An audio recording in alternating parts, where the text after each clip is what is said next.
পাবো না? কে বলল তাকে পাবো না? আমি তো সব সময় তাকে খুব কাছে অনুভব করি। আমার পদ্মফুল সব সময় তাকে মন গহীনে রাখছে আমি খুব যতনে। আমার না হোক, ভালোবাসতে দোষ কোথায়? রাক্ষস বংশের রাজা, তোমাকে রাজা না বলে গাধা বলা উচিত। ভাইয়া দেখো, আমি আমার আপুকে খুব ভালো করে চিনি। আপু নিজের সম্মানকে গুরুত্ব দেয় খুব। ছোট থেকে গরিব বলে খুব অপমান হয়ে আসছে। এখন নিজের সম্মান কখন ও হারাতে চাইবে না। তোমাকে বিয়ে করলেও হবে না। তুমি আপুর 5 থেকে 6 বছরের ছোট। তুই ভেবে দেখ, ছেলেরা তো জুনিয়র মেয়েদের বিয়ে করে, তাহলে মেয়েরা কেন জুনিয়র ছেলেকে বিয়ে করবে না? এই নারী পুরুষের সমান অধিকার জানিস না? বেশি বকবি না। যা, তোর বোনকে মেহেদি পড়তে বল। পদ্মফুলের মেহেদি রাঙা হাত দেখতে চাই আমি। রাক্ষস বংশের রাজা, তোমারে আমি কখনো আপুর জামাই বানাবো না। হুম, তখন তো আপু রাক্ষস বংশের রানী হবে। না, ইয়া হইতে পারে না। আশিক হু হু করে হেসে ফেলে। মাঝে মাঝে সৈকতের কথা শুনে বেচারার অবস্থা খারাপ হয়ে যায়। তার একটাই চিন্তা, রাক্ষস বংশের রাজার সাথে তার বোনের বিয়ে হলে তার বোন তো রানী হবে। সে কিছুতেই তার বোনকে রাক্ষস বানাবে না। রাত লেগে আসছে। জান্নাতুল নিজের হাতের মেহেদি তুলে সৈকতকে মেহেদি দিয়ে দেয়, সাথে টিভি দেখছে।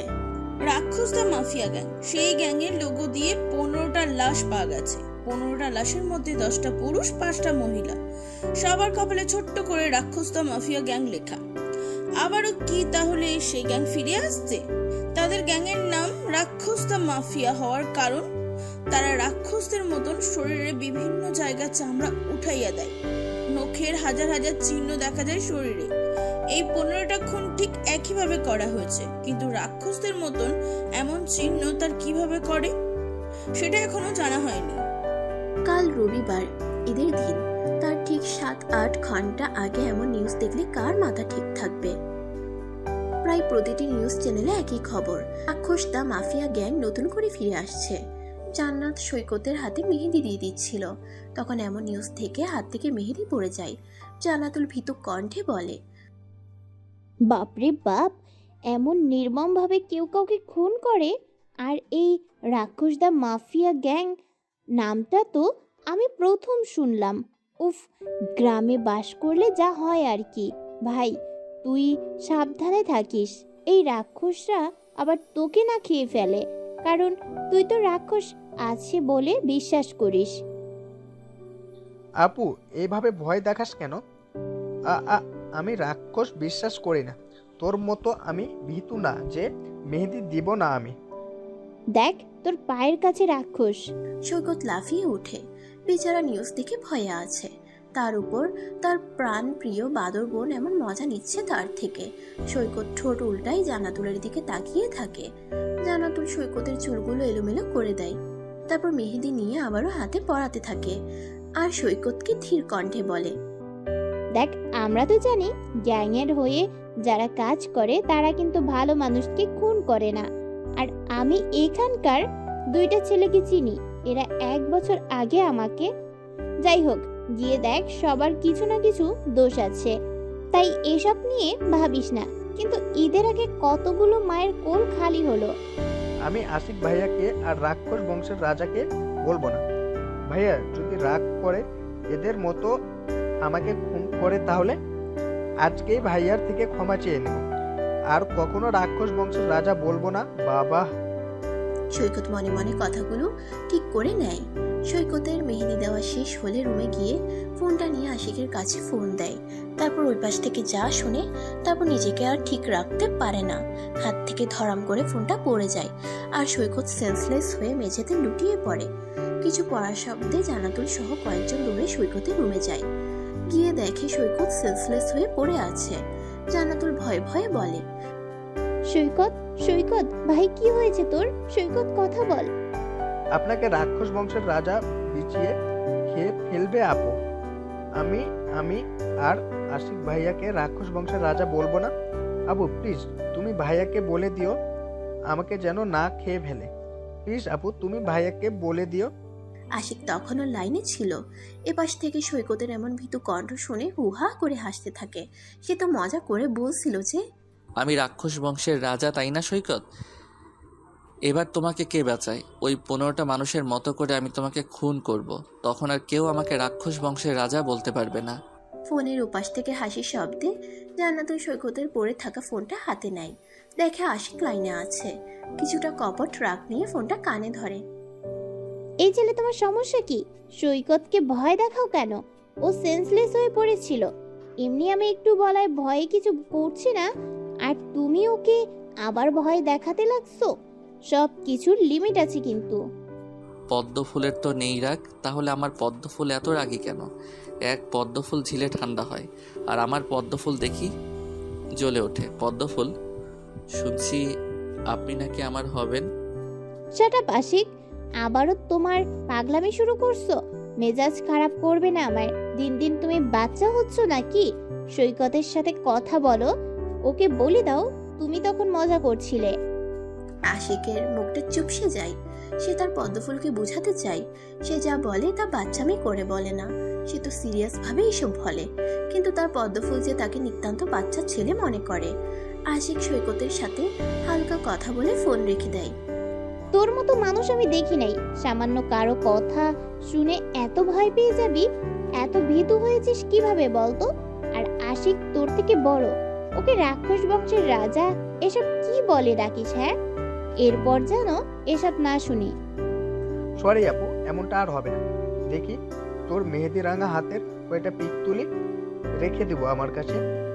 এর পরের ঈদে এখানে নাও থাকতে পারিস। শ্বশুর বাড়ি যদি চলে যাস তখন তোর মেহেদি রাঙা হাত দুটা দেখবো। হ্যাঁ, বয়স হয়েছে, আর কত বাপের বাড়ি থাকবো, তাই না? নে, ভালো করে ছবি তুলে রাখ, আর মেহেদি দেওয়া শিখে নিস। সব কাজ পারিস, এটা আবার বাদ যাবে কেন? তোর গার্লফ্রেন্ডকে দিয়ে দিস। আমার গার্লফ্রেন্ড নাই, ওকে? আমি এসব আবাল ছাবাল পালি না। তোর ছোট ভাই এখনো ছোট আছে, বুঝলি? এসব পিরিত আমি করি না। আমার শেখা খাওয়ার ইচ্ছা নাই। তাহলে তোর মেসেঞ্জারের হবু বউ দিয়ে একটা আইডির নিকনেম দেওয়া আছে, ওইটা কে তাহলে? আবাল নাকি? আচ্ছা আচ্ছা, আজকাল আবালরা বুঝি ফেসবুক চালায়? ইয়াম, তুই আমার ফোনে হাত দিয়েছিস কেন? মানে এটা আমার ক্লাসমেট আপু, ও নিজে এসব নিক নেম দিয়ে রেখেছে। আমি ভালো ছেলে, আম্মুকে যেন বলিস না এসব প্লিজ। এসব বাদ, আগে এটা বল, আশিকের নাম্বার তোর কাছে কিভাবে আসলো? ওই যে ওইভাবে। কিভাবে? যা তোর রুম থেকে। এই তো বলতে পারবো না। জান্নাতুল কিছু না বলে নিজের রুমে আসে। সৈকত পিকগুলো আশিকের আইডিতে সেন্ড করে। আশিক ফোনটা বুকে চেপে ধরে ধীরে ধীরে বলে, আমার পদ্ম ফুল, আপনি আমার না হলে আমি বড্ড বেপরোয়া হয়ে যাব। আমি যে আপনিতে আকৃষ্ট হয়ে পড়ছি, আপনি দয়া করে আমাকে রেখে দিন। আমি আপনার ভালোবাসার উষ্ণতা চাই, আপনাকে সারা জীবন কাছে পেতে চাই। আজ ঈদের দিন। সকাল থেকেই মানুষ ব্যস্ত হয়ে পড়ছে। কুরবানির ঈদ বলে কথা। গরু ছাগলকে গোসল করে মাঠে নিয়ে যায়। গ্রামে এটার সৌন্দর্য বেশি প্রকাশ পায়। সকাল 8টার সময় সানজিদ জান্নাতুলের কাছে ফোন করে। সাহিত্যিকা, ঈদ মোবারক। কেমন আছো তুমি? আলহামদুলিল্লাহ। ঘুম ভাঙছে কি আমার প্রিয় সাহিত্যিকার, নাকি বিরক্ত করলাম? আপনার সাহিত্যিকা এখন রুটি করতে ব্যস্ত, বুঝলেন সঞ্জিত সাহেব? সকাল 8টা বাজে, আর এই সাহিত্যিকা এতটা অলস না, ওকে? সকালে ঘুম থেকে উঠতে পারবে। ঈদ মোবারক সাহিত্যিকা। ঈদ মোবারক। নামাজ কখন শুরু হবে? এই তো 8:20 থেকে। সরি লেটে ঈদ মোবারক বলার জন্য। আসলে একটু আগে ঘুম ভাঙছে আমার। সারা রাত 3 ভাই মিলে আড্ডা দিয়েছিলাম, সেজন্য ঘুমাতে লেট হয়েছিল। সমস্যা নেই, আপনি তাহলে নামাজে যান আর ঈদের দাওয়াত নেন। ভাইরা মিলে চলে আসেন, কেমন? আমাদের গ্রামের বাড়ি দেখে যাবেন। আজ না, ইনশাল্লাহ একদিন যাব। সেদিনটা না হয় আপনার জন্য স্পেশাল হবে, নয়তো আমার জন্য রাখি। ভালো থাকবেন। সানজিদ ফোনটা কেটে দিয়ে হালকা হাসে। সে তো বড্ড দুর্লভ হয়ে পড়ছে তার সাহিত্যিকার প্রতি। যখন শুনছে তার সাহিত্যিকা এখনো অবিবাহিত, আর কাউকে ভালোবাসে না, তখন থেকেই ছোট ছোট স্বপ্ন বুনতে শুরু করছে নিজের মাঝে। আচ্ছা, এবার কি তার ভালোবাসা পূর্ণতা পাবে, নাকি আবারও হারিয়ে ফেলবে নতুন করে? পদ্ম ফুল, পদ্ম ফুল, জানাই আপনাকে নতুন দিনের শুভেচ্ছা। কাটুক ভালো সারাটা দিন আপনার। আপনার মুখের হাসিটা স্থায়ী হোক। ঈদ মোবারক। পদ্মফুল, আপনি তাজা থাকুন সব সময়। বিকাল 5টা। গোস্ত কাটা, রান্না করা সব নিয়ে ব্যস্ত অনেকটা গ্রামের মানুষজন। কেউ কেউ তো কুরবানি দিয়ে গোস্ত ফ্রিজের সাথে সাথে ঠুকিয়ে রাখছে, কেউ কেউ আবার একটু গোস্তের জন্য হাহুতাশ করে। জানাতুল ওরা একটা ছাগল কুরবানি দেয়। হাতে টাকা কম এখন, সবে নতুন চাকরি, তার উপর বাবার টাকা দিয়ে সংসার যা চলে। কাজ শেষে একটু ফোনটা হাতে নেয়। মেসেঞ্জারে গেলে আশিকের মেসেজ দেখতে পাই সে। জানাতুল ছোট্ট করে রিপ্লাই দেয়। ঈদ মোবারক। কেটে যায় কয়েকটা দিন। ঈদের ছুটি শেষের দিকে জানাতুল পরিবার সহ ঢাকায় ফিরে আসে। ঢাকায় এসে একদিন কেটে যায়। ঘড়িতে সময় দেখে ভার্সিটিতে ক্লাস নেওয়ার জন্য বেরিয়ে যায় বাড়ি থেকে। আচ্ছা ম্যাম, কাউকে ভালোবাসলে তা কিভাবে প্রকাশ করা উচিত? মানে? তাকে বোঝাবো কিভাবে আমি তাকে ভালোবাসি, যাতে সে আমাকে একটু হলেও ভালোবাসে, আগলে নেয় তার করে। ক্লাস টাইমে আশিকের এমন কথা শুনে অনেক স্টুডেন্ট হাঁ হয়ে আশিকের দিকে তাকিয়ে থাকে। জানাতুল ভ্রু নাচিয়ে আশিককে দেখে, তারপর কিছুটা শাসনের সুরে বলে, এই বয়সে আবার কিসের প্রেম? আর আমি মোটেও প্রেমের শিক্ষক না, তাই একদম ক্লাসে আজে বাজে কথা বলবা না কেউ। তোমাদের না এক্সাম রুটিন দিছে? তাহলে এখন বাসায় পড়ো, পড়াশোনা ছাড়া নিজের কোনো গতি নাই। ও ম্যাডাম জি, আপনি নাকি কোনো এক ক্লাসে ভালোবাসার সংজ্ঞা দিছেন? তাহলে আপনার এই অদম ছাত্রটাকে একটু সাহায্য করলে কি হবে? নাকি আপনি চাচ্ছেন না যে আমি প্রেম করি? কোনটা? Something something. আশিকের কথায় ক্লাসরুমে হাসি রোল পড়ে যায়। জানাতুল একটা বিরক্তিকর শ্বাস ফেলে। এই ছেলেটা এত দুষ্টু কেন? কথায় পেরে ওঠা যায় না। জানাতুল একটা ধমক দিলে সবাই চুপ হয়ে যায়। আশিক ঠোঁট টিপে হেসে দেয়। তোমার পছন্দের মানুষটার মানসিকতা কেমন তার উপর নির্ভর করবে তার ভালো লাগা। সে যদি ছোট্ট বাচ্চাদের মতো ব্যবহার করে, তাহলে আইসক্রিম, চকলেট, একটু কেয়ার, তাতেই সে দুর্বল হয়ে পড়বে। আর অবশ্যই তোমার জিএফ এমন বাচ্চা মানসিকতার, রাইট? কারণ তোমার চাল চলন তো বাচ্চার মতো। ওহ ম্যাডাম, আপনি ভুল বললেন। আমার ভালোবাসার বয়স আছে, ওকে? আর সে যথেষ্ট বুদ্ধিমান। তাকে এমন উদ্ভট কাহিনীতে প্রেমে ফেলা যাবে না। আপনি আপনাকে ধরে বলেন, আপনাকে কিভাবে পটানো যাবে? আমাকে? তোমার ক্রাশ কি আমার বয়সের নাকি? তাহলে ভুল হলেও কিছু ট্রাই করো না। গিয়ে দেখো 2 বাচ্চার মা হয়ে বসে আছে, বেয়াদব ছেলে সিনিয়রদের উপর ক্রাশ খাও, আবার আমার থেকে টিপস চাচ্ছ। How funny! ধুর ম্যাম, আপনিও না আপনার থেকে যা শুনতে চাইছি তাই বলেন, নয়তো ভাববো আপনি হিংসে করছেন। আমি যেন প্রেম করতে না পারি সেটার জন্য এমন করছেন। আমাদের মতো মেয়েরা দ্বিতীয়বার প্রেমে পড়ে না, কারণ তারা এই জগৎ থেকে সরে আসছে। তোমার কি মনে হয় 23-24 বছরের একটা মেয়ে প্রেম না করে সময় পার করছে? তবে হ্যাঁ, তার অতীত ভুলিয়ে তাকে হাসতে শেখাও, বুঝতে শেখাও অতীত স্বপ্না, বর্তমান নিয়েও ভাবতে হয়। বাই দ্য ওয়ে, আমি এইসব বিষয়ে জানি না, সরি। তাহলে আমার পদ্মফুলও কারো প্রেমে পড়ছিল? তাহলে আমি কি তার দ্বিতীয় ভালোবাসা? আচ্ছা, পদ্মফুল কি সত্যি আমার কখনো হবে, নাকি আড়ালে ভালোবেসে যাব তাকে? আমার কি ভাগ্য হবে পদ্মফুলকে নিজের করে নেওয়ার? আশিক, কি ভাবছো? বসে পড়ো, কিছু পড়া দাগ দিয়ে দেই আমি। তোমাদের তো আর কিছুদিন পর এক্সাম। ক্লাস শেষে জান্নাতুল বাইরে গিয়ে সানজিদের সাথে কিছুক্ষণ গল্প করে, আবারও অন্য ক্লাস নিতে চলে যায়। আচ্ছা সাহিত্যিকা, কখনো সাহিত্যের প্রেমে পড়েছেন? বা সাহিত্যের কোনো চরিত্রের প্রেমে এমন কোনো চরিত্র আছে যেটা আপনার বিরক্ত লাগে? আপনি ভাবেন এই উপন্যাস আপনার জীবনে না আসলেও পারত, সেই উপন্যাস বা না পড়লেও আপনি খুশি হতেন। ক্লাস শেষে সানজিদ আর জান্নাতুল হাঁটছিল। তখন সানজিদের কথায় জান্নাতুল কিছুক্ষণ কিছু ভেবে দেখে, তারপর চোখটা হালকা কুঁচকে নেয়। অবশ্যই এক মিথ্যা উপন্যাস সাজিয়েছিল কেউ, সেই উপন্যাসের নায়িকা ছিলাম আমি। উপন্যাস শেষ, নায়ক হারিয়ে গেল নায়িকার জীবন থেকে। মাঝে মাঝে ভাবি সেই উপন্যাস আমার না হলেও পারত, তবে মাঝে মাঝে এটাও ভাবি সেই উপন্যাস আমার জীবনে অনেক কিছু শিখিয়ে গেছে। কখনো প্রেমে পড়েছেন সাহিত্যিকা? ভালোবেসেছেন কাউকে? জানেন ভালোবাসা এত সহজ না। হুট করে কারো প্রেমে পড়া আর ভালোবাসার মধ্যে অনেক তফাৎ আছে। আমরা সহজে প্রেমে পড়ি, কিন্তু গভীরে গিয়ে ভালোবাসা খুঁজি না। আরে সঞ্জিত সাহেব, আপনি তো দেখি ইমোশনাল হয়ে পড়ছেন। শোনেন সঞ্জিত সাহেব, ভালোবাসার কোনো সংজ্ঞা হয় না, বুঝলেন? সব ভালোবাসা তো সবার মতো করে প্রকাশ করা যায় না, তাই তো সব ভালোবাসা কি আর পূর্ণতা পায়? জান্নাতুলের কথার পিঠে কথা বলতে সঞ্জিত বেশ কিছুক্ষণ সময় নেয়। সঞ্জিত কিছু বলবে তার আগে আশিক দৌড়ে জান্নাতুলের পাশে এসে দাঁড়ায়। সঞ্জিত আর জান্নাতুল দুজনেই চমকে ওঠে। ম্যাম, ভালোবাসার রং কেমন? ভালোবাসা কি ওজন করা যায়? আচ্ছা, তাকে কিভাবে বোঝাবো যে আমি তাকে কতটা ভালোবাসি? হৃদয়ে চিরে তো আর দেখানো যাবে না। তাহলে কিভাবে কি করা যায় বলুন তো? এক কাজ করো ভাই আমার, বুকে তার নাম লিখে রাখো।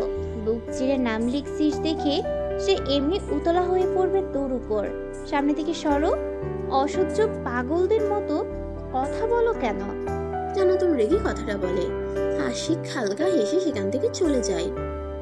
জান্নাতুল কি জানে তার এই কথার জন্য কি করতে পারে। সঞ্জিত ভ্রুকুচকে আশিকের যাওয়া দেখে। আজকাল সে আশিকের মনোভাব বুঝতে পারে না। জান্নাতুল বিড়বিড় করে বলে, ভালোবাসার কোনো রং নেই, কারণ ভালোবাসা তো সব সময় রং বদলায়। তবে আমার মতে ভালোবাসার রং সাদা হওয়া উচিত। সাদা, কারণ সবার আগে মানুষটার মন সর্বদা সাদা হওয়া প্রয়োজন, যাতে তার মনে কোনো কাদা না থাকে আর না রং বদলায়। সঞ্জিত সবটাই শুনতে পায়, তবে কিছু বলে না। দুজন বাড়ির উদ্দেশ্যে ভার্সিটি থেকে বেরিয়ে পড়ে। হৃদয়ে একটা নাম লিখে দে তো দোস্ত। কার নাম? পদ্মফুল। খুব সুন্দর করে লিখবি কেমন? যদি আমার পদ্মফুলের কিছু হয় তাহলে খুব খারাপ হবে তোর সাথে। আমার পদ্মফুল যেন কষ্ট না পায়। আশিকের এক ফ্রেন্ড শরীরে ট্যাটু করে দেয়। আশিক বিকেলে তার ফ্রেন্ডের কাছে যায়, গিয়ে নিজের শরীর থেকে পাঞ্জাবি খুলে তার ফ্রেন্ডের সামনে বসে। রনি ভ্রুকুচকে তাকায়। আশিকের মনোভাব সে বুঝতে পারছে না। আশিক আবারও বলে, সময় নিয়ে লিখে দিবি কেমন? কারণ আমার পদ্মফুল আমার কাছে অনেক স্পেশাল। তার মাঝে কোনো খুঁত নাই। তাকে নিখুঁতভাবে লিখে দে আমার এই বুকে। তুই প্রেমে পড়ছিস? হ্যাঁ, গভীরভাবে প্রেমে পড়ছি আমি। কি ভাবিকে দেখাবি না? তুই তোর কাজ কর। রনি আর কিছু বলবে তার আগেই আশিক ছাড়ি মেরে তার কাজ করতে বলে। রনি প্রায় ঘন্টা দুয়েক সময় নিয়ে আশিকের বুকে ছোট্ট করে আমার পদ্মফুল লিখে দেয়। আশিক উঠে আয়নার সামনে গিয়ে বুকে হাত দেয়। রক্ত মুছে নিজের হাতেই একটা চুমু খায়। আমার পদ্মফুল আপনাকে আমি আমার বুকে লিখে নিলাম। এখন শুধু খাতা কলমে লিখে নেওয়া বাকি। আপনি আমার থেকে পালাতে পারবেন না, কারণ আমার স্পেশাল জায়গায় আপনার নাম একদম খোদাই করে লেখা হয়ে গেল। আমার পদ্মফুল, আপনি এখন সব সময় আমার সাথে থাকবেন। ইস, আমার পদ্মফুল, এত সুন্দর করে আপনাকে কেউ কি কখনো ভালোবাসবে? আশিক বাসে এসে আয়নার সামনে দাঁড়িয়ে একটা কবিতা বলে ফেলে। রনি মনে মনে আশিককে পাগল ভেবে নেয়। এইভাবে ওকে আমার পদ্মফুল কেউ লিখেও নেয় নাকি? লিখে নিলেও নাম লিখে নেওয়া উচিত ছিল। আশিক রনির হাতে টাকা কুড়িয়ে দিয়ে বাসায় চলে আসে। পরের দিন বেলা 11টা। সৈকত, তার মা ও বাবা বসে বসে গল্প করছিল। তখন বাসায় কলিং বেল বেজে ওঠে।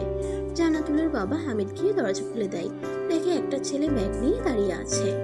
আশিক তার শ্বশুর মশাইকে দেখে ভয়ে একটা ঠোক গিলে, তারপর এদিক ওদিক তাকিয়ে বলে, সালাম নিবেন শ্বশুর মশাই, আমি আপনার একমাত্র জামাই।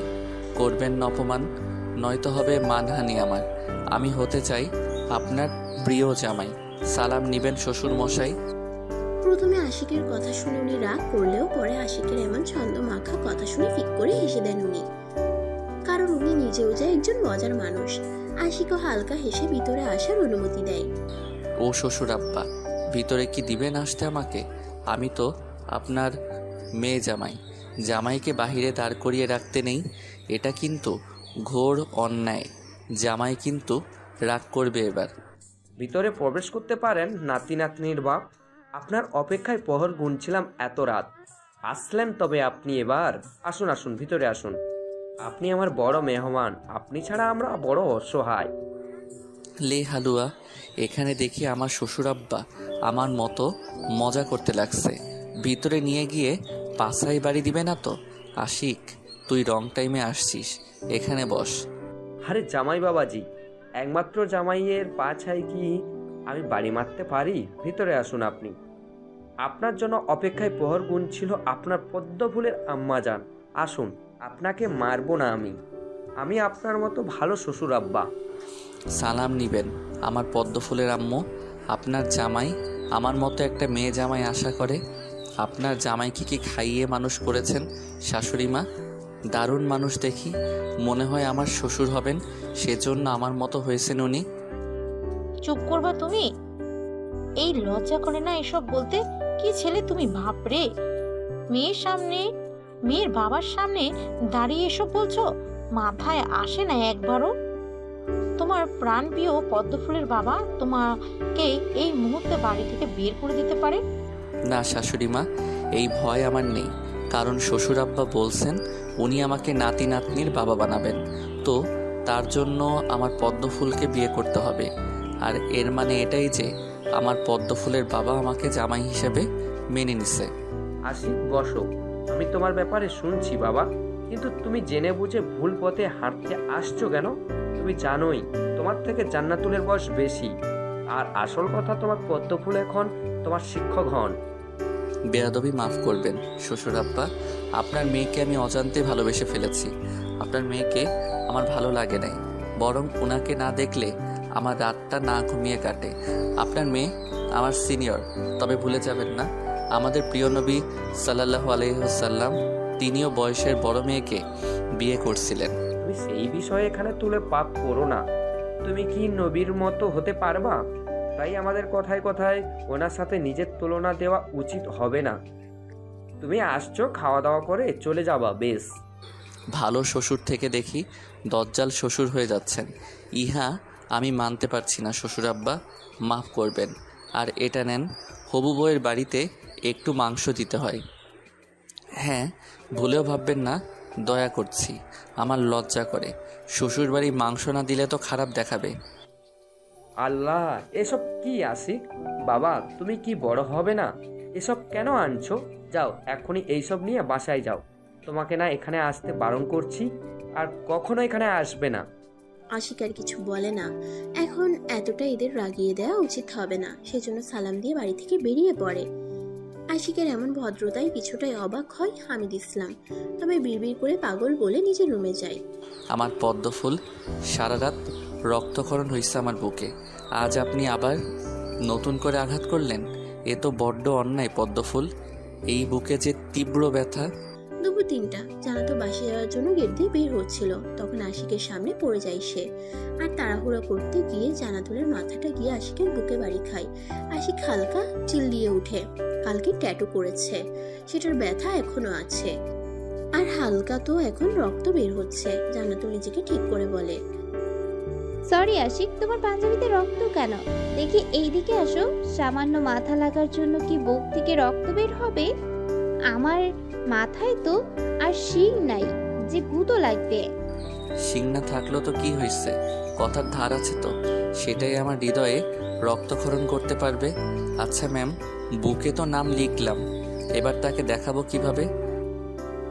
মানে সত্যি নাম লিখছো নাকি তুমি? দেখি দেখি, কেই ভাগ্যবতী যার নাম বুকে অঙ্কন করছো? দেখাও তাকে, হামলিয়ে পড়বে তোমার ওই বুকে। না ম্যাম, আমার পদ্মফুল এমন না, প্রয়োজন পড়লে ঠাটিয়ে চর বসিয়ে দিবে দুঘা। ভুলেও পাঞ্জাবি খুলে বুক দেখানো যাবে না, এটা না হয় তার জন্য সারপ্রাইজ হয়ে থাকুক। একটা সময় নিজে এই বুকে হাত দিয়ে বলবে, আশিক এ কি করছো তুমি? তুমি এত পাগলামি করো কেন? কষ্ট করে আমার নাম বুকে লিখছো কেন? তুমি জানো না তোমার বুকের ক্ষরণ যে আমাকে বড্ড কষ্ট দিচ্ছে? আশিক, কি ভাবছো এত? এই সময় ভার্সিটিতে কি করছো তুমি? বাসায় যাও আর বুকে দেখে নিও কিছু হয়েছে নাকি। আমি তো বুঝতে পারছি রক্ত বের হচ্ছে। আপনাকে দেখতে আসলাম পদ্মফুল, আপনাকে না দেখলে আমার যে শান্তির ঘুম হয় না। আপনি এখন আমার নেশা হয়ে গেছেন, আপনার সেই মায়া মাখা মুখখানি না দেখলে আমার চলবেই না। আশিক যেতে যেতে বিড়বিড় করে কথাগুলো বলে। জান্নাতুল নিজের ফোনের দিকে তাকায়। কাল তার জন্মবার্ষিকী, এটার কথা কেউ মনে রাখে না, কে রাখবে? স্পেশাল ভাবে তো কেউ নাই, যে ছিল সে তো হারিয়ে গেছে মিথ্যে ছলনা করে। এই পদ্মফুল জাগিয়ে আছেন কেন? উইশ নেবেন বলে? শুভ জন্মদিন পদ্মফুল। শুভ হোক আপনার চলার পথ, আপনার জামাই সুখী হোক আপনাকে নিয়ে, পূরণ হোক আপনার ওনার আশা। এই অনিটা আবার কে? আর আমার বার্থডের কথা কিভাবে জানলে তুমি? কেউ তো মনে রাখলো না, তাহলে তোমাকে কে বললো? কিছু জিনিস বলতে হয় না পদ্মফুল, খুঁজে নিতে হয়। আপনি এত তুচ্ছ না যে বলতে হবে আপনার বার্থডে কবে। আপনি নিজেই স্পেশাল কেউ, তাই নিজেকে খুঁজে নিতে হয়। জান্নাতুল হালকা হাসে। সে কখনো কারো স্পেশাল হতে পারেনি। সময় এখন রাত 12টা।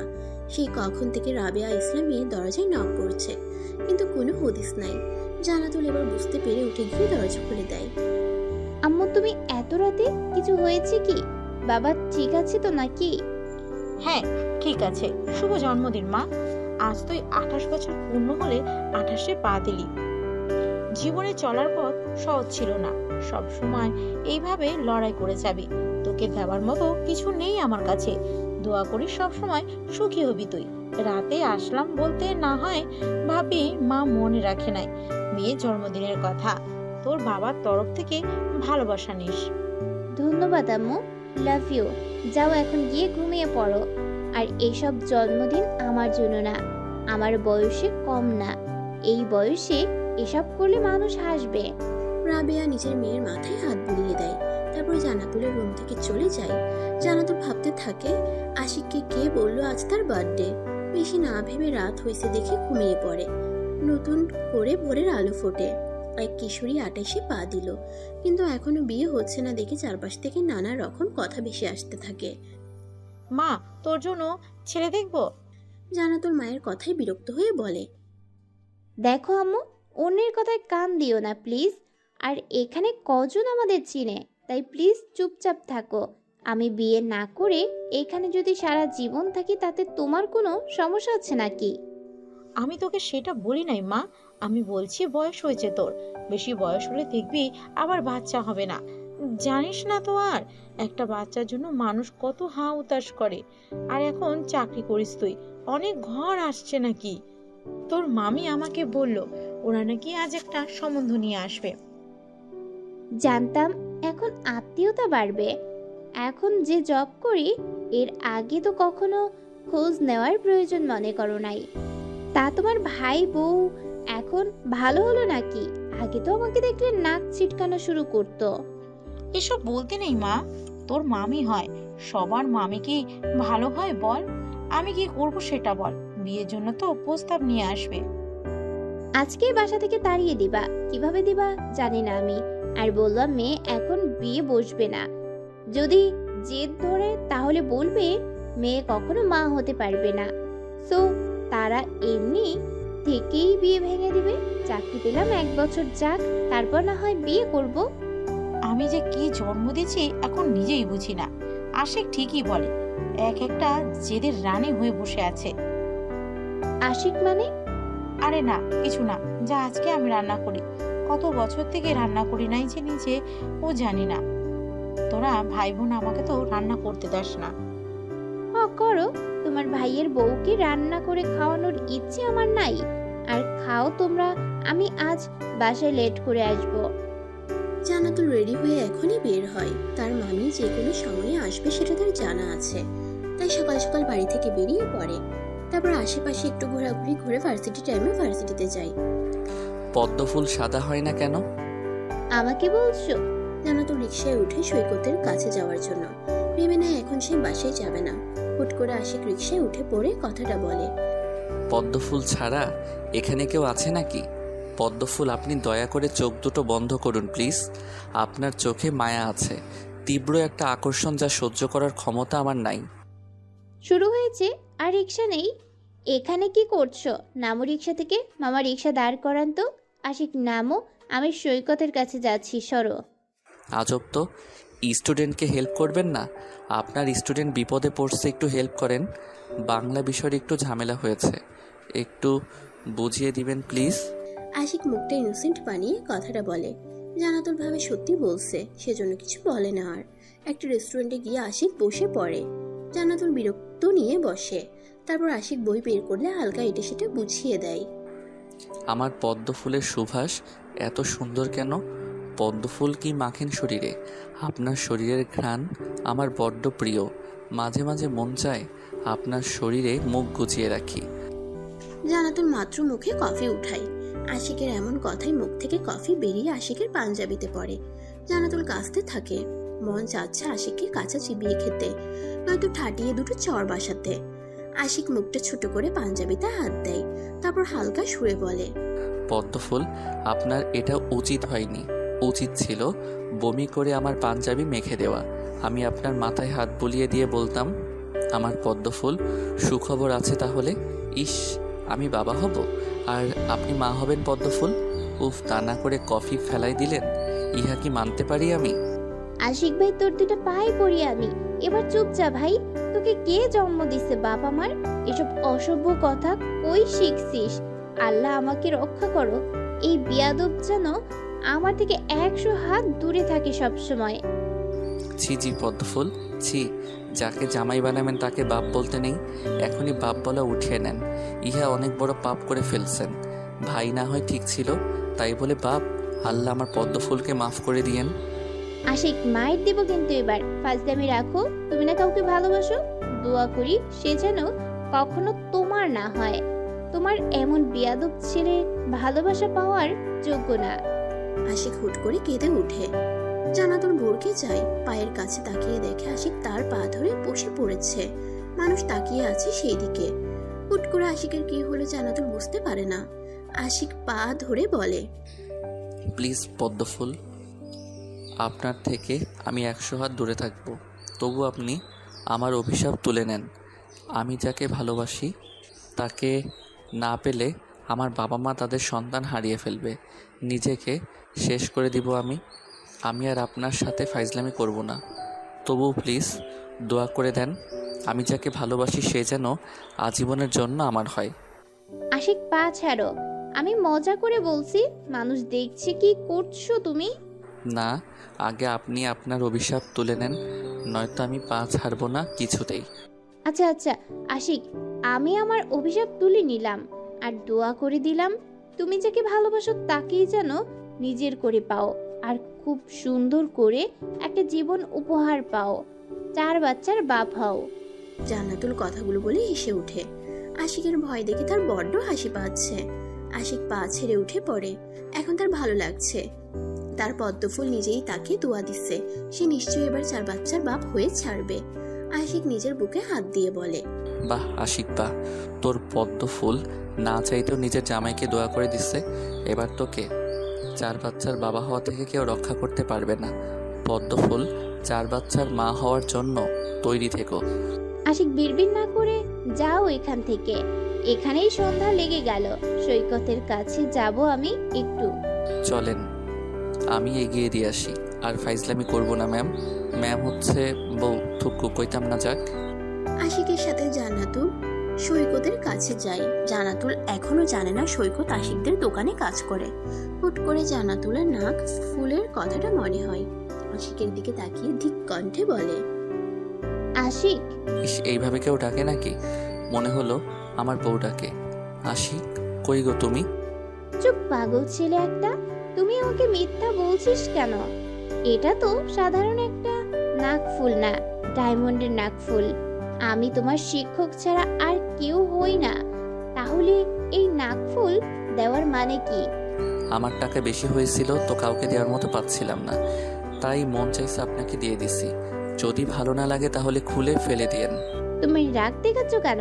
অদ্ভুত ছেলে তো। তোমার সাথে ভালো ব্যবহার করাই আমার ভুল হয়েছে। এই নাও তোমার নাকফুল, তুমি পরো। জান্নাতুল নাকফুল খুলে আশিকের হাতে ধরিয়ে দেয়। আশিক আকস্মিক থ মেরে যায়। এটা কি হলো? চোখের পলকেই জান্নাতুল কেটে পড়ে। আপু, তুই এখানে কি করিস? বাসায় মামি আসছে, সেই জন্য তোর কাছে আসলাম। একসাথে বাসায় ফিরবো। আমি এখানে থাকলে কি কোনো সমস্যা হবে? আরে না, বা হিমি, তুমি বিয়ে করবে না বলে বাসা থেকে পালিয়ে আসো? তুমি সত্যি বাচ্চা মেয়ে নাকি? তোমাকে জোর করে বিয়ে দিতে পারবে না, অথচ বাসা থেকে পালিয়ে আসো। চুপ যা, হাসানও এখানে। ব্যাপার কি? আর তোর স্যার কে রে? এইটা কার দোকান? একটু ছুটি দিলে ছুটি নে, তোকে সাথে নিয়ে ঘুরতাম একটু। সৈকত যাও, আজকের মতো আর দোকানে থাকতে হবে না, আমি না হয় থাকবো। আমার শিক্ষক যখন তোমাকে এখন চাই, তাহলে শিক্ষকের কথা তো অমান্য করতে পারি না। পিছন থেকে আশিক কথাটা বলে ওঠে। জান্নাতুল বিরক্ত হয়, এই ছেলেটা সব জায়গায় কিভাবে আসে। সৈকত হেসে উঠে পড়ে, তার মনে এখন ঝড় উঠছে। ইস, বড় বোনের সাথে ঘুরবে কতদিন পর। সৈকত দোকান থেকে উঠে এসে জান্নাতুলের সাথে হাঁটতে লাগে। আশিকের কথায় দোকান থেকে উঠে আসলি যে, দোকানের মালিক কিছু বলবে না? আরে এটা তো আশিক ভাইয়াদের দোকান, কিছু বলবেন না? আরে হাসান ভাইয়া তো এখানে আশিক ভাইয়ার বড় চাচার ছেলে। আশিকদের দোকানে তুই কাজ করিস? তোকে জবটা কে দিয়েছিল? সত্যি করে বলতো, সবকিছু আমার মাথার উপর দিয়ে যাচ্ছে। তোর এসব না ভাবলেও হবে, চল তো একটু পার্কে গিয়ে ঘুরি। জান্নাতুল আর কিছু না বলে দুজন মিলে প্রায় 3 ঘন্টার মতো ঘোরাঘুরি করে। তারপর বাহির থেকে খাবার নিয়ে বাসায় যায়। সবাই মিলে সেই খাবার খেয়ে ঘুমিয়ে পড়ে। এর মাঝে 1 মাস কেটে যায়। কাল থেকে অনার্স 3য় বর্ষের ফাইনাল এক্সাম। জান্নাতুলের দায়িত্ব পড়ছে। তাদের ভার্সিটির পাশে একটা ভার্সিটি আছে, সেই ভার্সিটিতে। আর সেই ভার্সিটিতে তাদের স্টুডেন্টরাও থাকবে। তবে নিজ স্টুডেন্ট যে রুমে থাকবে, সেই রুমে তাদের গার্ড হিসেবে রাখা হয় না। এই 1 মাস আশিকা অবশ্য জান্নাতুলকে নতুন করে আর জ্বালায়নি। পড়াশোনা নিয়ে ব্যস্ত ছিল সে। এর মাঝে সানজিদ আর জান্নাতুলের ভালো একটা ফ্রেন্ডশিপ তৈরি হয়। সকালে সৈকত ক্লাসে যাসনি? ও গিয়েছিলাম, বাট 2টা ক্লাস করে চলে আসছি। আজ দোকানে একটু তাড়াতাড়ি যেতে হবে। হাসান ভাইয়ার পরীক্ষা যে 2টা থেকে, তাই আমাকে একটু আগে যেতে বললো। আচ্ছা যা, আমাকে আবার ভার্সিটি যেতে হবে। 1 ঘন্টা আগে জান্নাতুল ভার্সিটিতে যায়। তাদের ভার্সিটির বাংলা স্টুডেন্টরা কোন রুমে পড়ছে সেটা একটু চেক করতে যায়। কয়েকটা রুম নিয়ে সবাইকে বসানো হয়েছে। জান্নাতুল আসতে যাবে, তখন পিছন থেকে আশিক ডাক দেয়। পদ্মফুল। সবাই আশিকের দিকে তাকাই দেখে। আশিক জিভে কামড় দিয়ে আবার পুনরায় বলে, ম্যাম একটু এদিকে আসবেন? কি হয়েছে? কি সমস্যা? এক্সাম হলে কি শুরু করছো? ভালোভাবে এক্সাম দিবা, এদিক ওদিক তাকিয়ে দেখার চেষ্টা করবে না ভুলেও। আচ্ছা ম্যাম, আপনি মাস্ক পরবেন প্লিজ। আপনার দিকে সবাই তাকিয়ে আছে কেমন করে। আমি চাই না আমার ম্যামকে অন্য ছেলেরা এইভাবে দেখুক। পাঞ্জাবিতে তোমাকেও সুন্দর লাগছে, তো আমিও একই কথা বলতে পারি। চুপচাপ ভালোভাবে এক্সাম দিবা। আর স্যার এই ছেলেটার উপর একটু কড়া নজর দিবেন, এদিক ওদিক হলেই খাতা কেড়ে নিবেন। আশিক খাওয়া হয়ে যায়। জান্নাতুল যাওয়ার সময় রুমে থাকা শিক্ষককে কড়াভাবে কথাটা বলে যায়। আশিকের প্রাণ পাখি উড়ে যাওয়ার মতো। এমনি স্যাররা যা কড়া গার্ড দেয়, আজ আবার তার প্রাণ প্রিয় পদ্মফুল আরো কড়াভাবে বলে গেল। এক্সামের মাস দিয়ে কেটে যায় সময়। আজ লাস্ট এক্সাম। এই কয়টা এক্সামের জন্য সময় লাগতেছে 1 থেকে 1.5 মাস। ভুলবশত জান্নাতুল আজ আশিক যে রুমে আছে সেই রুমেই গার্ড পড়ছে। আশিকের রুমে সে ছাড়া তাদের ভার্সিটির কোনো স্টুডেন্ট নাই। আজ একা পড়ছে সে। জান্নাতুল অফিসে জানায় সে এই রুমে গার্ড দিবে না, কিন্তু একজন স্টুডেন্ট সেই ভার্সিটি, সেজন্য তারা বলে সমস্যা নাই। জান্নাতুল সবার দিকে তাকিয়ে কিছুটা ঝাঁঝালো কণ্ঠে বলে, এদিক ওদিক কি? চুপচাপ সবাই খাতা ঠিক করো, কিছুক্ষণের মধ্যে তোমাদের প্রশ্ন দেওয়া হবে। আর এখন থেকেই এমন বেয়াদবি শুরু করছো? এক্সাম আমরাও একসময় দিয়ে এসেছি, তখন তোমাদের মতো এত বেয়াদব ছিলাম না। সবাই চুপ হয়ে যায়। আশিক মনে মনে তার পদ্মফুলের সাথে কিছুক্ষণ ঝগড়া করে। এভাবে ঝাড়ি মেরে কথা বলার কি আছে? পদ্মফুল যেখানে সেখানে আমি সুখী হব কিভাবে? আজ নিশ্চয়ই কপালে শনি আছে। এক্সাম আমার হবে না ভালো, বুঝতে তার সময় লাগলো না। এসব প্রশ্ন যে তৈরি করে তার সাথে এই পদ্মফুলের বিয়ে দেওয়া উচিত। প্রশ্ন যেমন ভেজাইলা, পদ্মফুল ঠিক তেমন।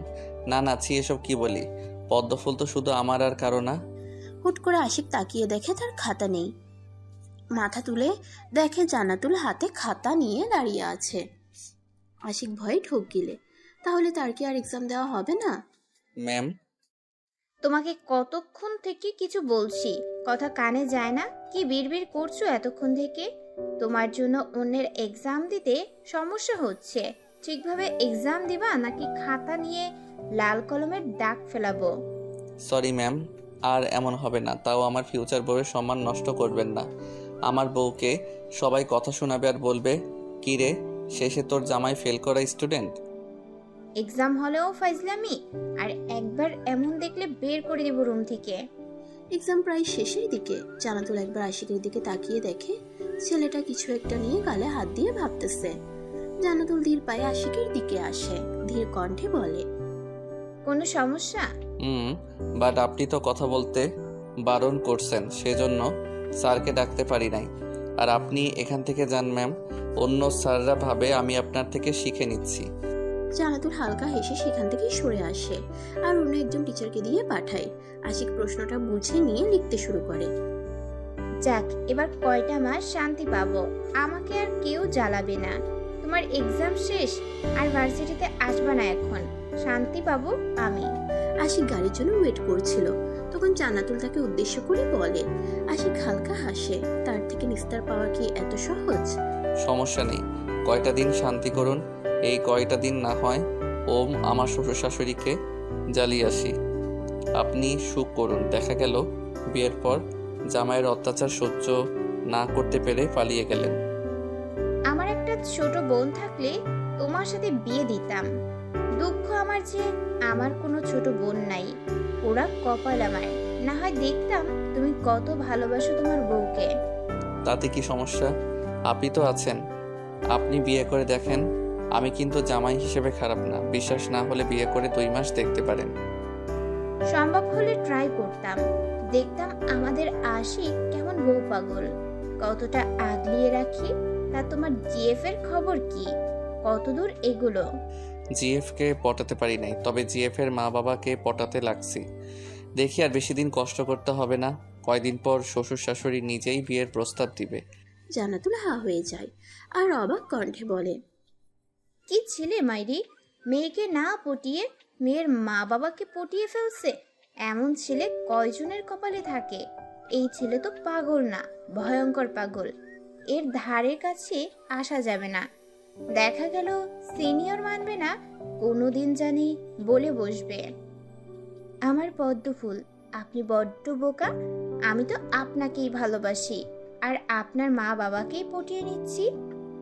জান্নাতুল নিজেই না বলে চিল্লিয়ে ওঠে, এটা কখনো হতে পারে না। আশিক জান্নাতুলের সব কথা শুনতে পায়, সে হাসতে থাকে। হাসতে হাসতে জান্নাতুলের হাত ধরে মাটিতে বসে পড়ে। তার পদ্মফুল তো আর জানে না সে যা ভাবছে সবটাই সত্যি। জান্নাতুল আশিকের দিকে তাকিয়ে বলে, কি হয়েছে তোমার? এভাবে পাগলের মতো হাসছো কেন? ভূত ধরলো নাকি? তাহলে দূরে সরো। আমি তো সুন্দর, তাই আমাকেও ভর করতে পারে। বলা তো যায় না আমার রাশি খারাপ, তাই খারাপ জিনিস সহজে ভর করে। যেমন কি ম্যাম? আপনাকে ভূত ধরছিল নাকি কখনো? ইস, পদ্মফুলকে কেউ ধরছে, এটা তো মেনে নেওয়া যায় না। ঠিক বলছো আশিক, এটা কি মেনে নেওয়া যায়? তা সেটা ছড়ানোর জন্য কি করা যায় বলো তো? কি আবার আমাকে শুধু বলেন কেমন ভূত, আমি ঠাটিয়ে দুঘা লাগিয়ে দিব। আমার পদ্মফুলকে ভূতে ধরেও শান্তি পাবে না। তাহলে নিজের গালে দুঘা লাগাও, তোমার মাথার ভূত নেমে যাক। আমাকে তো তোমার ভূত ধরছে, আঠার মতো সব সময় লেগে থাকে, শান্তি পাই না একটু। ও এই ভূত, আগে তো বলবেন। এটা অনেক খারাপ, বুঝলেন? এটা কখনো ভালো হবে না। তবে আপনি চাইলে দিন দিন আঠার মতো আরও লেগে যাবে আপনার সাথে। আপনি চাইলে সব সময় আপনার শরীরের সাথে লেগে থাকবে। দূরে যাও, তোমার মতো ছেলেকে সোজা করতে আমার 2 মিনিট লাগবে না। সামনে থেকে যাও। এই তো হাসান আসছে, যাও একসাথে এখন বাসায় যাও। একজন জিএফ নিয়ে ফষ্টি নষ্টি করতে ব্যস্ত। তো বলেন, আমাদের সময় তোমাদের মতো এসব প্রেম ভালোবাসা ছিল না, বুঝলে? আর তোমার তো সব সময় এসব নিয়ে পড়ে থাকো।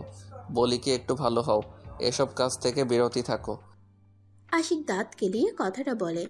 হাসান হুহা করে হাসতে থাকে। জান্নাতুল হালকা হাসে, এই ছেলেটা কখনো ভালো হবে না। সাহিত্যিকাকে আমি বিয়ে করতে চাই মা। কাকে? তুমি না বলেছিলে বাবা বিয়ে কর, আর কতদিন এভাবে জীবন চলে? তো আমার একটা মেয়েকে ভালো লাগে মা, আমি তাকে বিয়ে করতে চাই। তোর কি মেয়ে পছন্দ আছে? আমি সাহিত্যিকাকে বিয়ে করব মা, তাই আগে আপনাকে বলে রাখলাম। আর এটা সাহিত্যিকার ছবি, দেখে নিও। রাত 10টা। খাবার খাওয়ার জন্য যখন সানজিদের মা সানজিদকে ডাকতে আসে তখন কথাগুলো বলে। সানজিদ তার মাকে কিছু বলতে না দিয়ে রুমের বাইরে যায়। মহিলাটা অবাক হয়ে সানজিদের যাওয়া দেখে, তবে খুশি হয় ছেলে এতদিন পরে হলেও নিজেকে স্বাভাবিক করতে পারছে। তিনি ছবিটা এক পলক দেখে বলে, মাশাআল্লাহ, আমার ছেলে পছন্দ আছে দেখছি। অবশেষে আল্লাহ আমার ছেলের দিকে মুখ তুলে চেয়েছে। কেটে যায় সেদিনের রাতটা। নতুন সকালের দেখা মিলে নতুন করে আজ থেকে ভার্সিটিতে ক্লাস নিতে হবে। জান্নাতুল নিয়ম মতো ভার্সিটিতে যায়। ক্লাস শেষে সানজিদের কাছে যায়। সানজিদ জান্নাতুলকে দেখে বলে, সাহিত্যিকা, তোমার তো খবর নাই, তা কেমন আছো? অনেকদিন পর দেখা হলো। আমি তো অন্য ভার্সিটিতে গার্ড দিলাম। এই তো ভালোই আছি, তুমি কেমন আছো? আমিও ভালো। তা বিয়ে করবে না নাকি? বিয়ের ব্যাপারে কি ভাবছো? বিয়ের জন্য এত তাড়া নাই, ভাবছি চাকরির 1 বছর কেটে যাক তারপর বিয়ে করব। বয়সের ছাপ তো চোখ মুখে ফুটে উঠতেছে। খাওয়া দাওয়া করো না নাকি? এ না হ্যাঁ, আগে কত সুন্দর ছিলে, এখন মনে হচ্ছে তোমার বয়স সত্যি 27-28 বছর। আগে তো মনে হতো 23-24 বছর। ও আমি যেমন তেমনি আছি। আমাকে হুট করে কেউ দেখলে ভাববে আমার বয়স কম, কিন্তু একটু ভালোভাবে লক্ষ্য করলে বুঝবে আমার বয়স আছে। তুমি হয়তো এবার আমাকে লক্ষ্য করছো। হতে পারে। আচ্ছা সাহিত্যিকা, তুমি এত সুন্দর কেন? তোমার সৌন্দর্য বর্ণনা করার মতো না। তোমাকে তোমার লেখিকা এত সুদর্শনভাবে কেন আখ্যান করেছে? কিসব বলো, আমাকে নিয়ে আবার কে লিখবে যে আমি সেখানে অতিরিক্ত সুন্দর হব? কি যে বলো না, তোমার কথা বলো। বিয়ে শাদী কবে করবা? বয়স কিন্তু তোমারও কম না। আমার তো 29 চলে, কিন্তু তোমার তো 30। ছেলেদের বয়স এটাই কিছু না, 35 বছরেও তারা বিয়ে করতে পারে, কিন্তু তুমি? আমার কি? মেয়েদের কিন্তু 20-25 বছরের ভিতর বিয়ে করা উচিত। সেই বয়সটা তাদের জন্য উত্তম। তার থেকে উত্তম যখন তারা প্রথম প্রেমে পড়ে, ঠিক সেই সময় বিয়ে দেওয়া। সেই হিসাবে মেয়েদের 15 বছর ও ছেলেদের 19-20 বছর বয়সে বিয়ে করা উচিত। সঞ্জিত সাহেব, তাহলে আপনি 2 সন্তানের বাবা হতেন, আর আমি তো সেই বয়সে বিয়ে করলে 4 সন্তানের মা হতাম। আর হাসিও না। এইভাবে তোমার মুখের হাসিটা বজায় রেখো সাহিত্যিকা। আপনার এই হাসিটা অনেক মূল্যবান। সাহিত্যিকা, আপনি সত্যি ভাগ্যবান। আপনি যাকে পাবেন, দেখে নিয়েন, আপনাকে সে বড্ড বেশি ভালোবাসবে। তুমিও না কি যে বলো, মাঝে মাঝে আপনি আবার কখনো তুমি করে বলো। দেখো না আমার জন্য বর খুঁজে পাওয়া যাবে কিনা। বয়স আমার কম না, এই বয়সের মেয়েদের বিয়ে হয় না বুঝলে। তবে বিয়ে হলেও দেখবা 4 বাচ্চার বাপের সাথে হবে। সব সময় 4 বাচ্চা বলো কেন? 4টা সন্তান নেওয়ার ইচ্ছা আছে নাকি সাহিত্যিকা? সানজিদ অবাক কণ্ঠে কথাটা বলে। জান্নাতুলও এবার খেয়াল করে সে সব সময় 4টা সন্তানের কথা বলছে। কিন্তু কেন?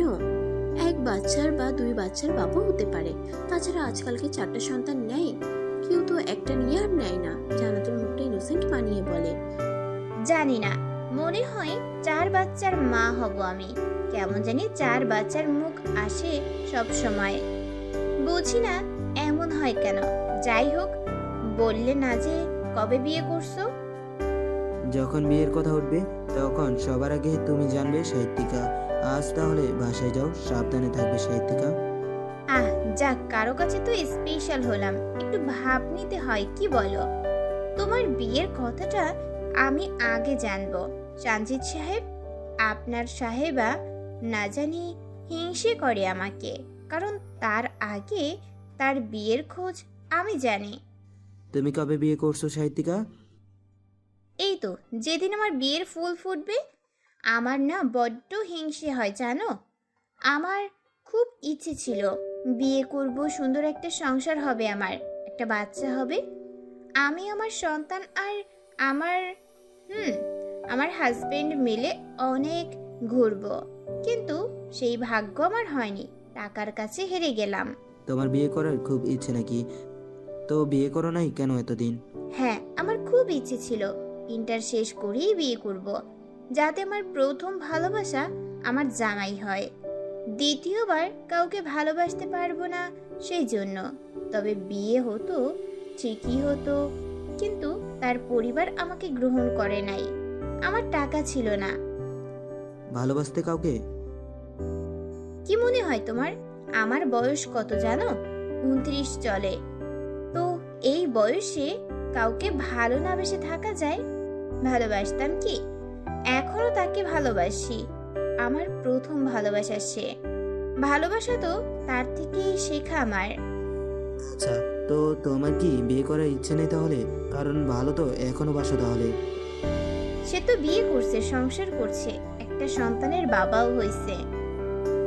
আমি তোমার কথা বলছি। ইচ্ছে ছিল খুব, বিয়ে করার ইচ্ছে আমার অনেক। সেজন্য তো ইন্টার শেষে নিজেই নিজের বিয়ের কথা বলছিলাম। যত ছেলেপক্ষ আসছে সবার কাছে টাকার জন্য হেরে গেছিলাম। নিম্নবিত্ত ছেলেটাও সর্বনিম্ন 2 লক্ষ টাকা চায়, কিন্তু সেটাও আমাদের কাছে ছিল না তখন। এখন কি বিয়ে করবে না? জান্নাতুল হালকা হাসলো। ছেলেটা তার থেকে বিয়ে করবে কিনা সেটার উত্তর শোনার জন্য মরিয়া হয়ে উঠছে। জান্নাতুল মুচকি হেসে দেয় আর কিছুটা আফসোসের সুরে বলে, সব ইচ্ছা কি আর পূর্ণতা পায়?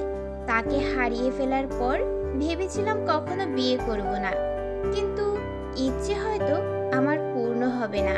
জান্নাতুল সেখান থেকে চলে যায়। সানজিদ ভাবতে থাকে এটার মানে কি। পরক্ষণেই বুঝতে পারে তার সাহিত্যিকা বিবাহ বন্ধনে আবদ্ধ হতে চায়। সানজিদ বিড়বিড় করে বলে, আর দেরি করব না সাহিত্যিকা, আমি আপনাকে অতি শীঘ্রই মিসেস সাহিত্যিকা বানিয়ে দেব। কথা দিলাম আমি আপনাকে খুশি হব। দিনটা এভাবেই কেটে যায়। প্রায় রাত 10টার সময় আশিক হামিদ ইসলামের কাছে ফোন দেন। ও শ্বশুর, আপনার মেয়েটাকে একটু আমার রুমে থাকার ব্যবস্থা করে দিন না। একা একা এত বড় খাটে কীভাবে ঘুমাবো? মাঝরাতে ঘুমটা ভেঙে যায়, বুক ব্যথা করে, হুট করে হাত বেডের পাশে যায়। আর কি মনে হয় জানেন? কি? আনমনা হয়ে অবাক কণ্ঠে বলে ওঠে। আশিক ফোন করে যা বলা শুরু করছে তাতে হামিদ ইসলামের নিজের বুকে হাত দেয়। তার শরীর ঘামতে থাকে। এই ছেলে কি সব বলে? ইস, আমার পেটে তো আরও একটা মেয়ে থাকার কথা। হুটহাট জড়িয়ে ধরে বলতাম ভালোবাসি প্রিয়, বেশ কিছুদিন পর আপনাদের খবর দিব। ওগো শ্বশুর শুনছেন? আপনি নানু হতে চলছেন, আপনার জামাই বাবা হবে। শ্বশুর শুনছেন? আপনার মেয়ে বড় হয়ে গেছে। হামিদ ইসলাম ধীরে সুস্থে ফোনটা কেটে দেয়। এই নির্লজ্জ ছেলের সাথে তিনি আর কখনো কথা বলবে না। উনি মেঝের রং তুলে নাকে দেয় আর বলে, আমার ঘোর অন্যায় হয়েছে। এই যে নাকে রং দিয়েছি, আর কখনো এই বেয়াদব ছেলের সাথে কথা বলবো না। আশিক বারবার ফোন দেয়, কিন্তু হামিদ ইসলাম ধরে না। এমন নির্লজ্জ ছেলের সাথে কথা বললে তিনি হার্ট অ্যাটাক করবেন। এমন বেহায়াপনা কথা এর আগে হয়তো কখনোই শোনেন নাই। ছেলের বয়সের একটা ছেলে এসব বললে কেমন দেখায়, তাও আবার নিজের মেয়েকে নিয়ে। পরের দিনটা শুক্রবার পরে। সৈকত আজ আর দোকানে যায় না। শুক্রবারের দিনটা দোকান বন্ধ থাকে। জান্নাতুল অনেকদিন থেকেই বাহিরে ঘোরাঘুরি করে নাই। ভেবে নেয় যে আজ একটু একা একা সারাদিন কাটাবে। বাবার কাছে যাই, গিয়ে বলে, আব্বু, আমি একটু বাইরে যাচ্ছি, কখন আসবো ঠিক নাই। একা? হুম। আচ্ছা, সাবধানে, আর তাড়াতাড়ি বাসায় ফেরার চেষ্টা করিস মা। আচ্ছা বাবা। হামিদ ইসলাম কিছু বলল না। তিনি জানেন বাড়িতে থাকতেও মেয়ে মাসের একটা দিনে একা একা কাটিয়ে দেয়। কেউ জানে না কোথায় যায় না যায়, খুঁজে পাবে না কেউ। যদি নিজে কোথায় আছে সেটা না বলে। বাইরে করা রোদ। জান্নাতুল একটা সাদা 3 পিস পরে নেয়, সাদা হিজাব বাঁধে, সাথে পার্স, ফোন আর কিছু টাকা নিয়ে বেরিয়ে পড়ে। পদ্ম ফুল সঙ্গী হতে পারি? জান্নাতুল চমকে ওঠে। আশেপাশে তাকিয়ে আশিককে খুঁজতে থাকে। আশিক গাছের অপর পাশ থেকে বেরিয়ে আসে। জান্নাতুল সেখানে গিয়ে দেখে 5-6 জন ছেলে মাটিতে শুয়ে কাতরাচ্ছে, যাতে হাসানও আছে। জান্নাতুল ভয়ে ভয়ে বলে, তুমি আর এই ছেলেগুলোকে মারছো কেন? কই, আমি তো মারি নাই, আপনি হয়তো ভুল ভাবছেন। এখানে এই ছেলেগুলো আর তোমরা ছাড়া কেউ নাই, তাহলে কে মারবে এদের? এই আমি তোদের মারছি? আশিক একটা ছেলের পায়ে লাথি মেরে বলে। ছেলেটা জোরে চিৎকার দিয়ে বলে, না না ম্যাম, উনি আমাদের তো মারে নাই, উনি আমাদের বাঁচাতে এসেছে। আশিক হালকা হেসে নেয়। জান্নাতুল ভ্রু কুচকে ফেলে। একা সময় কাটাবে হয়ে গেছে। আশিক এখন সঙ্গ নিবে খুব ভালো করেই জানে সে। আশিক হাসানের উদ্দেশ্যে বলে। ওনাদের হসপিটালে ভর্তি করিয়ে দে হাসান, আমি একটু পদ্মফুলের সাথে হাঁটি। হাসানের সাথে তুমিও বাড়ি ফিরো। সরি পদ্মফুল। হাসান অবাক হয়ে আশিকের কাণ্ড দেখছে। হসপিটালে ভর্তি করাবে, এটা কি হওয়ার ছিল নাকি? আশিক খুব আড়ালে হাসানকে একটা চোখ টিপ দেয়। হাসান ঠোঁট প্রসারিত করে হেসে সবাইকে নিয়ে চলে যায়। জান্নাতুলের সাথে আশিক হাঁটতে থাকে। হাঁটতে হাঁটতে আশিক বলে, পদ্মফুল যদি বলি ভালোবাসি, তাহলে বলবো বেয়াদবি বাদ দাও। আপনি কি জানেন আমি আপনার প্রতি দুর্বল? আশিক, তুমি আসতে পারো। আমি আজকের দিনটা একা কাটাতে চাই।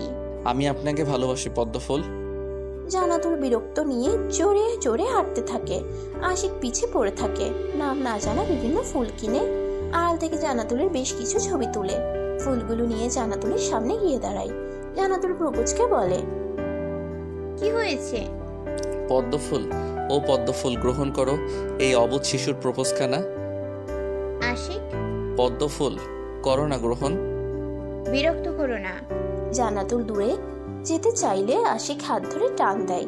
জান্নাতুল আশিকের বুকে এসে লেপটে যায়। আশিক কপালে একটা চুমু দিয়ে নাকে নাক ঘষে।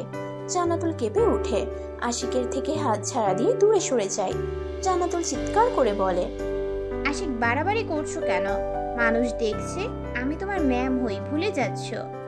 আমি আপনাকে ভালোবাসি, এটা কেন বুঝতে পারছেন না? নাকি বুঝেও না বোঝার ভান করছেন? এই ভালোবাসা নিজের কাছে রেখে দাও, তুমি কখনো আমাকে পাবে না।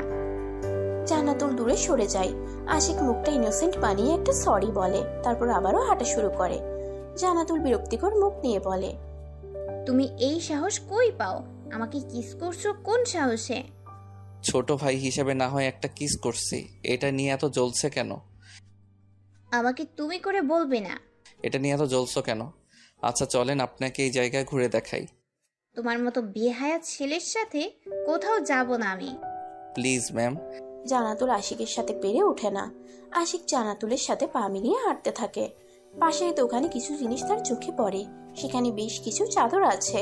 পছন্দ হয় আশিকের। জান্নাতুলের দিকে তাকিয়ে বলে, ম্যাম চাদরগুলো সুন্দর না? হুম, আমাকে একটা পছন্দ করে দিবেন? সামনে তো শীত। চলো। আশিক ঠোঁট পাকিয়ে হাসে। জান্নাতুলকে সাথে নিয়ে একটা কালো কালার চাদর নেয়। ঘোরাঘুরি করতে করতে বিকেল নেমে পড়েছে। আশিক অবাক হয়ে সব দেখছে। মনে মনে বলে, উফ, কেন যে পদ্মফুলের সাথে আসতে গেলাম। আমাকে হাঁটিয়ে মারছে আজ। আল্লাহ গো, পা ব্যথা করে। বউ নাই, পা কে টিপে দিবে? সারাদিন ঘোরাঘুরি করে যখন বাসায় ফিরবে তখন জোরে বৃষ্টি শুরু হয়। জান্নাতুল তখন রাস্তার পাশে দাঁড়িয়েছিল। আশিক লক্ষ্য করে সাদা জামায় জান্নাতুলের শরীর বুঝে যাচ্ছে। তাড়াতাড়ি চাদর দিয়ে জড়িয়ে দেয়। জান্নাতুল ভীতু সুরে বলে, ধন্যবাদ। আশিক কিছু বলে না। প্রায় রাত 9টার সময় জান্নাতুল বাড়িতে ফিরে। এ নিয়ে তার মা কিছু বললেও বাবা কিছু বলবে না। কি বলবে, মেয়ে তো ছোট না। পদ্মফুল আছেন? পরের দিন সকালে জান্নাতুল তখন সানজিদের ছিল, তাই মেসেজের কোনো রিপ্লাই দেয় না। জান্নাতুল বুঝতে পারে আশিক তাকে পছন্দ করে, কিন্তু এটা গুরুত্ব দেয় না। আশিক আর সে এটা কিছুতেই যায় না। আজ শনিবার জান্নাতুল আর সানজিদ মিলে একটা কলিগের বাসায় যায়। এক ম্যাডামের মেয়ের বিয়ে আজ, সেই জন্য দুজন একসাথেই যায়। তাদের পরিচয় এখন অনেকটা গভীর। কেউ কেউ তো ভেবে নেয় হাজব্যান্ড ওয়াইফ, আর কেউ ভাবে গার্লফ্রেন্ড বয়ফ্রেন্ড। সাহিত্যিকা, আপনাকে শাড়িতে বড্ড সুন্দর লাগে। আপনার এই সৌন্দর্যের রহস্য কি বলুন তো? এটা আজও জানতে পারলাম না। উফ সানজিদ সাহেব, আপনিও না কি সব বলেন। উফ, যখন তখন। আমি সুন্দর, তবে আপনার যত বলেন ততটাও না। আর সব আল্লাহর দেওয়া, এখানে আমার কোনো হাত নেই। দেখো, কলিগের মেয়ের বিয়ে হচ্ছে, অথচ তুমি আমি আজও অবিবাহিত। দেখা যাক, আজ কোনো কলিগের মেয়েকে ভালো লাগলে বিয়ে করে নেব। জান্নাতুল হেসে দেয়। আসলে এই কলিগের মেয়ের বিয়ে হচ্ছে, আর তারা অবিবাহিত। বিয়ে বাড়িতে সবাই মিলে ভালোই মজা মাস্তি করে। সকাল শিক্ষক ছিল এখানে। বিয়ে শেষে জান্নাতুল বাসায় ফিরে আসে। পরদিন সকালে ভার্সিটিতে। পদ্মফুল, will you marry me? Will you my 4 বাচ্চার মাম্মাম রাখবেন কি আপনার মাথা আমার বুকে? হোয়াট? এটা কি ধরনের অসভ্যতা আশিক? মানুষ দেখছে, সামনে থেকে সরো। এতদিন সব তোমার বাচ্চামি ভেবে আসছি, আর আজ তুমি কি করে ফেলছো? ধারণা আছে এটার জন্য কি হতে পারে? জান্নাতুল ক্লাস শেষ করে বাসায় ফিরছিল, তখন কলেজ ক্যাম্পাসে সবার সামনে হাত ভর্তি পদ্মফুল নিয়ে আশিক প্রপোজ করে বসে। জান্নাতুল পাশ কেটে যখন আসতে যাবে, তখন আশিক একটা হাত পিছনে দিয়ে ফুল নিয়ে মাটিতে বসে পড়ে। তারপর পদ্মফুলের দিকে তাকিয়ে বলে, আমার পদ্মফুল, আপনাকে পাওয়ার স্বপ্ন আমার বড্ড বেশি। আপনি হীনা, আমি অপূর্ণ। আপনার প্রতিটা অংশ আমার ভালোবাসা। পদ্মফুল, একবারও কি ভেবে দেখছেন আপনাকে আমি পদ্মফুল কেন বলি? আপনার সৌন্দর্য যেমন আমাকে মুগ্ধ করে, ঠিক তেমনভাবে এই পদ্মফুল মুগ্ধতা ছড়ায়। পদ্মফুল, আপনি আমার হয়ে যান। আপনাকে পৃথিবীর সব সুখ এনে দিব, কখনো অভিযোগ করার সুযোগ দিব না। আমি আপনার পবিত্রতা হতে চাই। Ashik, stop please. তোমার এই ভুলের জন্য আমার চাকরিটাও চলে যেতে পারে। সব কিছুর একটা লিমিট থাকে। আপনি চাকরি হারানোর ভয়ে অ্যাকসেপ্ট করছেন না আমাকে বিয়ে করেন, কোনো কাজ করতে হবে না। আমাকে বিয়ে করার মতো যোগ্যতা আর বয়স কোনোটাই তোমার নেই। আর কখনো যেন আমার সামনে তোমাকে না দেখি। জান্নাতুল আশিকের গালে দুটো চড় বসিয়ে দেয়। আশিক এতে হালকা হাসে। এমনটা হবে সে তো জানতো, কিন্তু তার যোগ্যতা নিয়ে কথা বললো, কি নেই তার? টাকা পয়সা সব আছে। জান্নাতুল জোর পায়ে সেখান থেকে চলে যায়। আশেপাশে অনেকেই এই দৃশ্য দেখে, কেউ কেউ তো হেড অফিসে জানিয়ে দেয়, আবার কেউ কেউ আশিকের উপর মজা লুফে নেয়। আশিকের দিকে হাসান রাগী চোখে তাকিয়ে চিল্লিয়ে বলে ওঠে, ভালো হয়েছে না? সবার সামনে তোর পাগলামি না করলেই চলে না, তাই না আশিক? সব কিছুর একটা সুযোগ সময় থাকে। আর তুই কি না সবার সামনে ম্যামকে প্রপোজ করে বসলি? মাত্র 3টা মাস কেটে গেল, আরো কয়টা মাস যাক। যাকে ভালোবাসি তাকে সবার সামনে গ্রহণ করে নিব, লুকিয়ে ভালোবাসবো না, আর লুকিয়ে বিয়েও করব না। বিয়ের সময় হাজার হাজার মানুষ থাকবে। চট দিয়ে একদম গাল লাল করে দিব। এইটুকু ছেলে হয়ে ম্যামকে প্রপোজ করিস? তোর লজ্জা করলো না এমনটা করতে? আমার লজ্জা করে না, কারণ ভালোবাসলে লজ্জা করতে নেই, বুক ফুলিয়ে ভালোবাসি বলা শিখতে হয়। আর ভাইয়া, তুই ভুলেও আমার পদ্মফুলের দিকে নজর দিবি না। হাসান, তোর ভাইকে বলে দিবি পদ্মফুল শুধু আমার। আশিক বড় বড় পা ফেলে ক্যাম্পাস থেকে বেরিয়ে যায়। পিছনে ফেলে যায় হাহাকার। সঞ্জিত মাথার চুল খামছে ধরে। সে কি তবে আবারও ভালোবাসা হারিয়ে ফেলবে? ঠিক করে নেই, আজই সাহিত্যিকার বাসায় বিয়ের প্রস্তাব পাঠাবে। সাহিত্যিকা, বিয়ে করবেন আমাকে? ভালোবাসেন আমাকে? জান্নাতুল এমনই থেকে বিরক্ত হয়ে আছে। আজ ভার্সিটিতে শিক্ষকরা কথা শুনাইছে অনেক, তার উপর সঞ্জিত বিয়ের প্রপোজাল দিয়ে বসে, তাই রেগেই মেসেজটা করে। সঞ্জিত ভাবে যদি রাজি না হয় তাহলে তো সে নিজেই কষ্ট পাবে, আর ভালোবাসি বলে রিজেক্ট হলে ফ্রেন্ডশিপও নষ্ট হবে, তাই বলে, ভালোবাসি না, তবে হ্যাঁ ভালো লাগে তোমাকে সাহিত্যিকা। ভালো লাগা থেকে একসময় ভালোবাসা তৈরি হবে, তাই আমি তোমাকে বিয়ে করতে চাই। তুমি যদি রাজি থাকো তাহলে মা বাবাকে তোমার বাসায় পাঠাবো। সরি সঞ্জিত সাহেব, ভেবে দেখলাম, কিন্তু আশিক যেখানে আছে সেই বাড়িতে আমি যেতে পারবো না। আমাকে দেখলে একটুর জন্য হলেও আশিক কষ্ট পাবে। আশিক কষ্ট পেলো না পেলো এটা নিয়ে তুমি ভাবছো কেন? আর তুমি চাইলে আমি তোমাকে নিয়ে আলাদা থাকবো। আমার বিয়ে ঠিক হয়েছে সঞ্জিত সাহেব। আমি আজ দেশের বাড়ি ফিরছি রাতের গাড়িতে। সমস্যা নেই, বাসায় গিয়ে আপনাদের ইনভাইট করব। ভালো থাকবেন। জান্নাতুল আর কোনো মেসেজে রিপ্লাই করে না। ব্যাগপত্র গুছিয়ে নেয়, ঠিক করে এখানে থাকবে না, কয়টা দিন নিজ জন্মস্থান থেকে ঘুরে আসবে। তাছাড়া গ্রামের বাড়িতে ছেলে দেখা শুরু করছে, তাই যেতে হবে তাকে। একসাথে দুটোই হবে, সেজন্য রেডি হয়ে নেয়। জান্নাতুল সৈকতকেও সাথে নেয়। আশিকের দোকানে আর কাজ করতে দিবে না সে। আপু, সামান্য এটা কারণে তুই আমাকে জবটা করতে দিবি না? এটা সামান্য হতে পারে, সেটা তোর কাছে। আমার কাছে এটা অনেক বড় বিষয়, বুঝলি?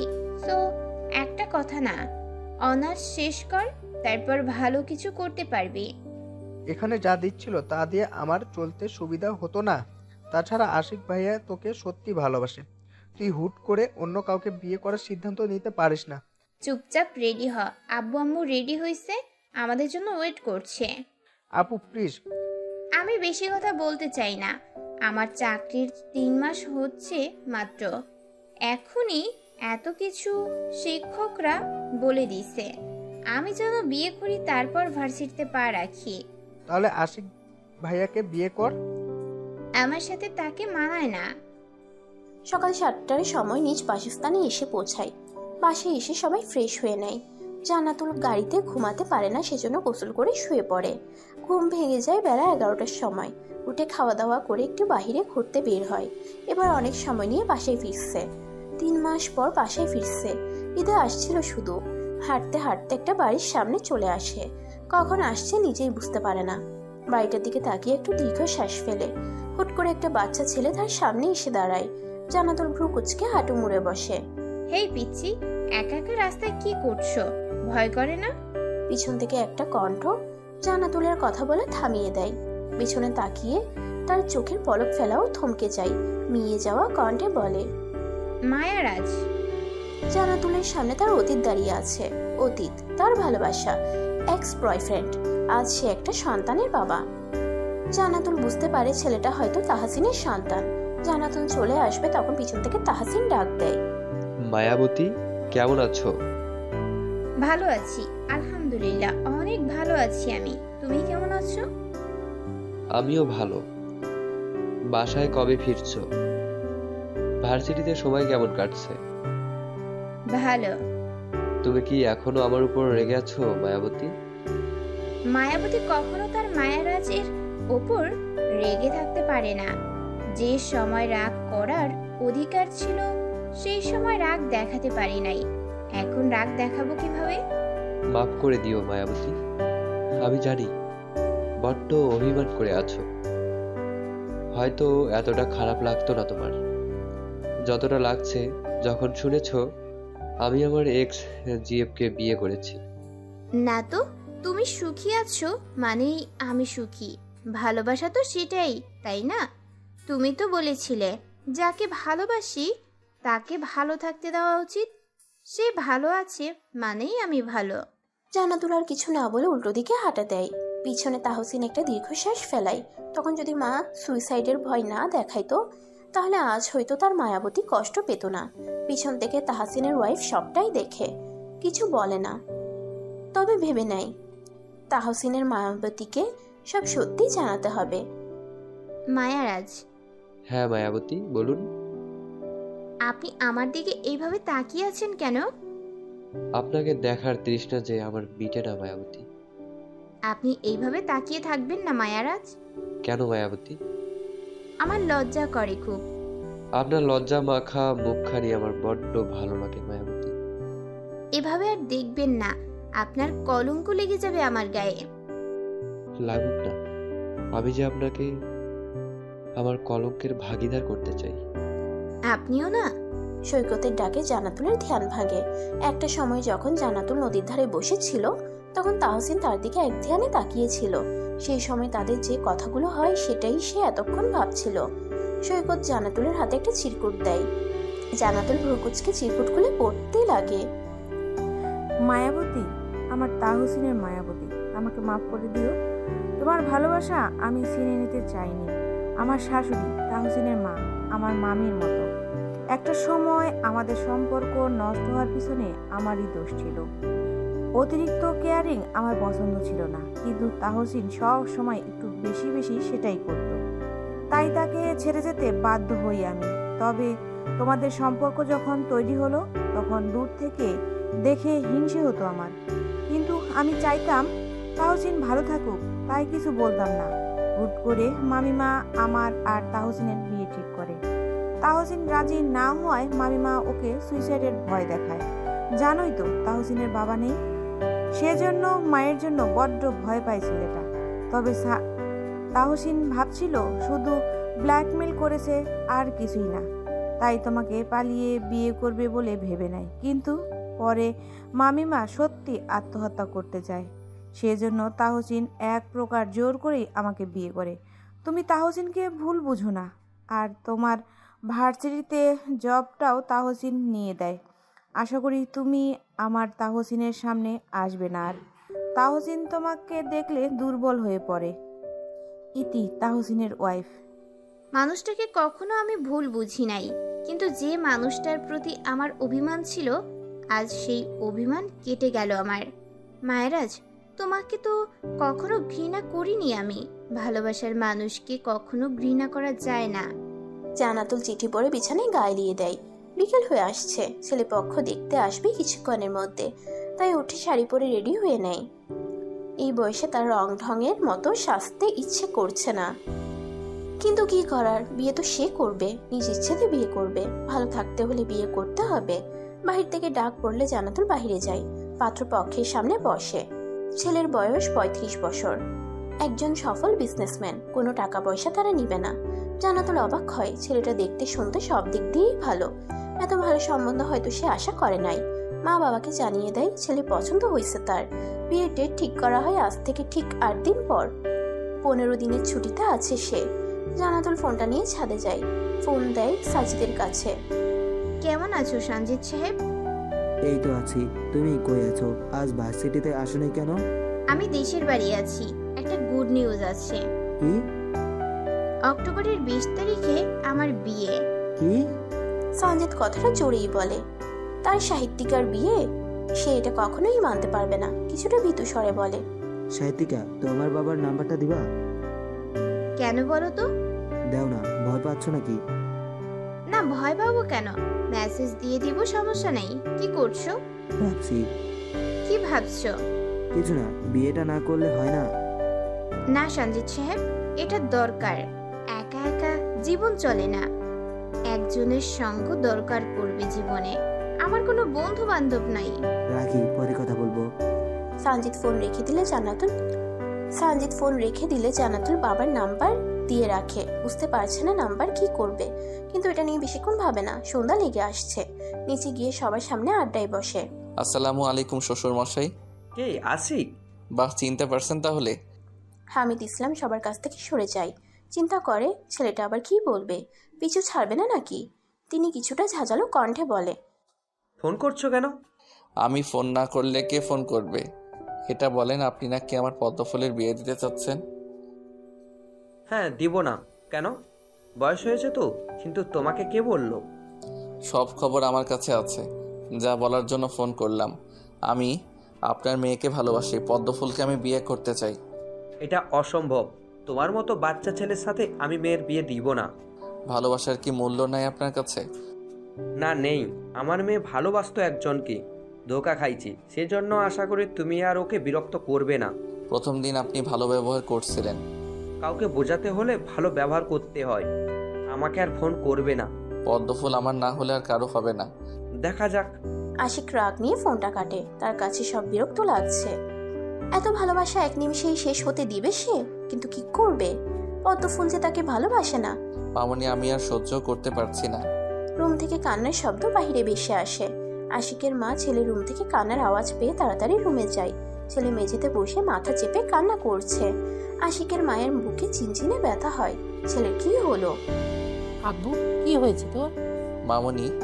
আশিক ঠোঁট মুড়িয়ে মায়ের বুকে পড়ে, শক্ত করে জড়িয়ে কাঁদতে কাঁদতে বলে, মামনি, আমি আমার পদ্মফুলকেই চাই, ওকে ছাড়া আমি বাঁচবো না। মামনি। কি হয়েছে বাবা? কে এই পদ্মফুল, বলবি তো? আমি ওনাকে খুব ভালোবাসি মামনি, ওনাকে আমার কাছে এনে দাও প্লিজ। ওনাকে ছাড়া আমি মরে যাব মামনি।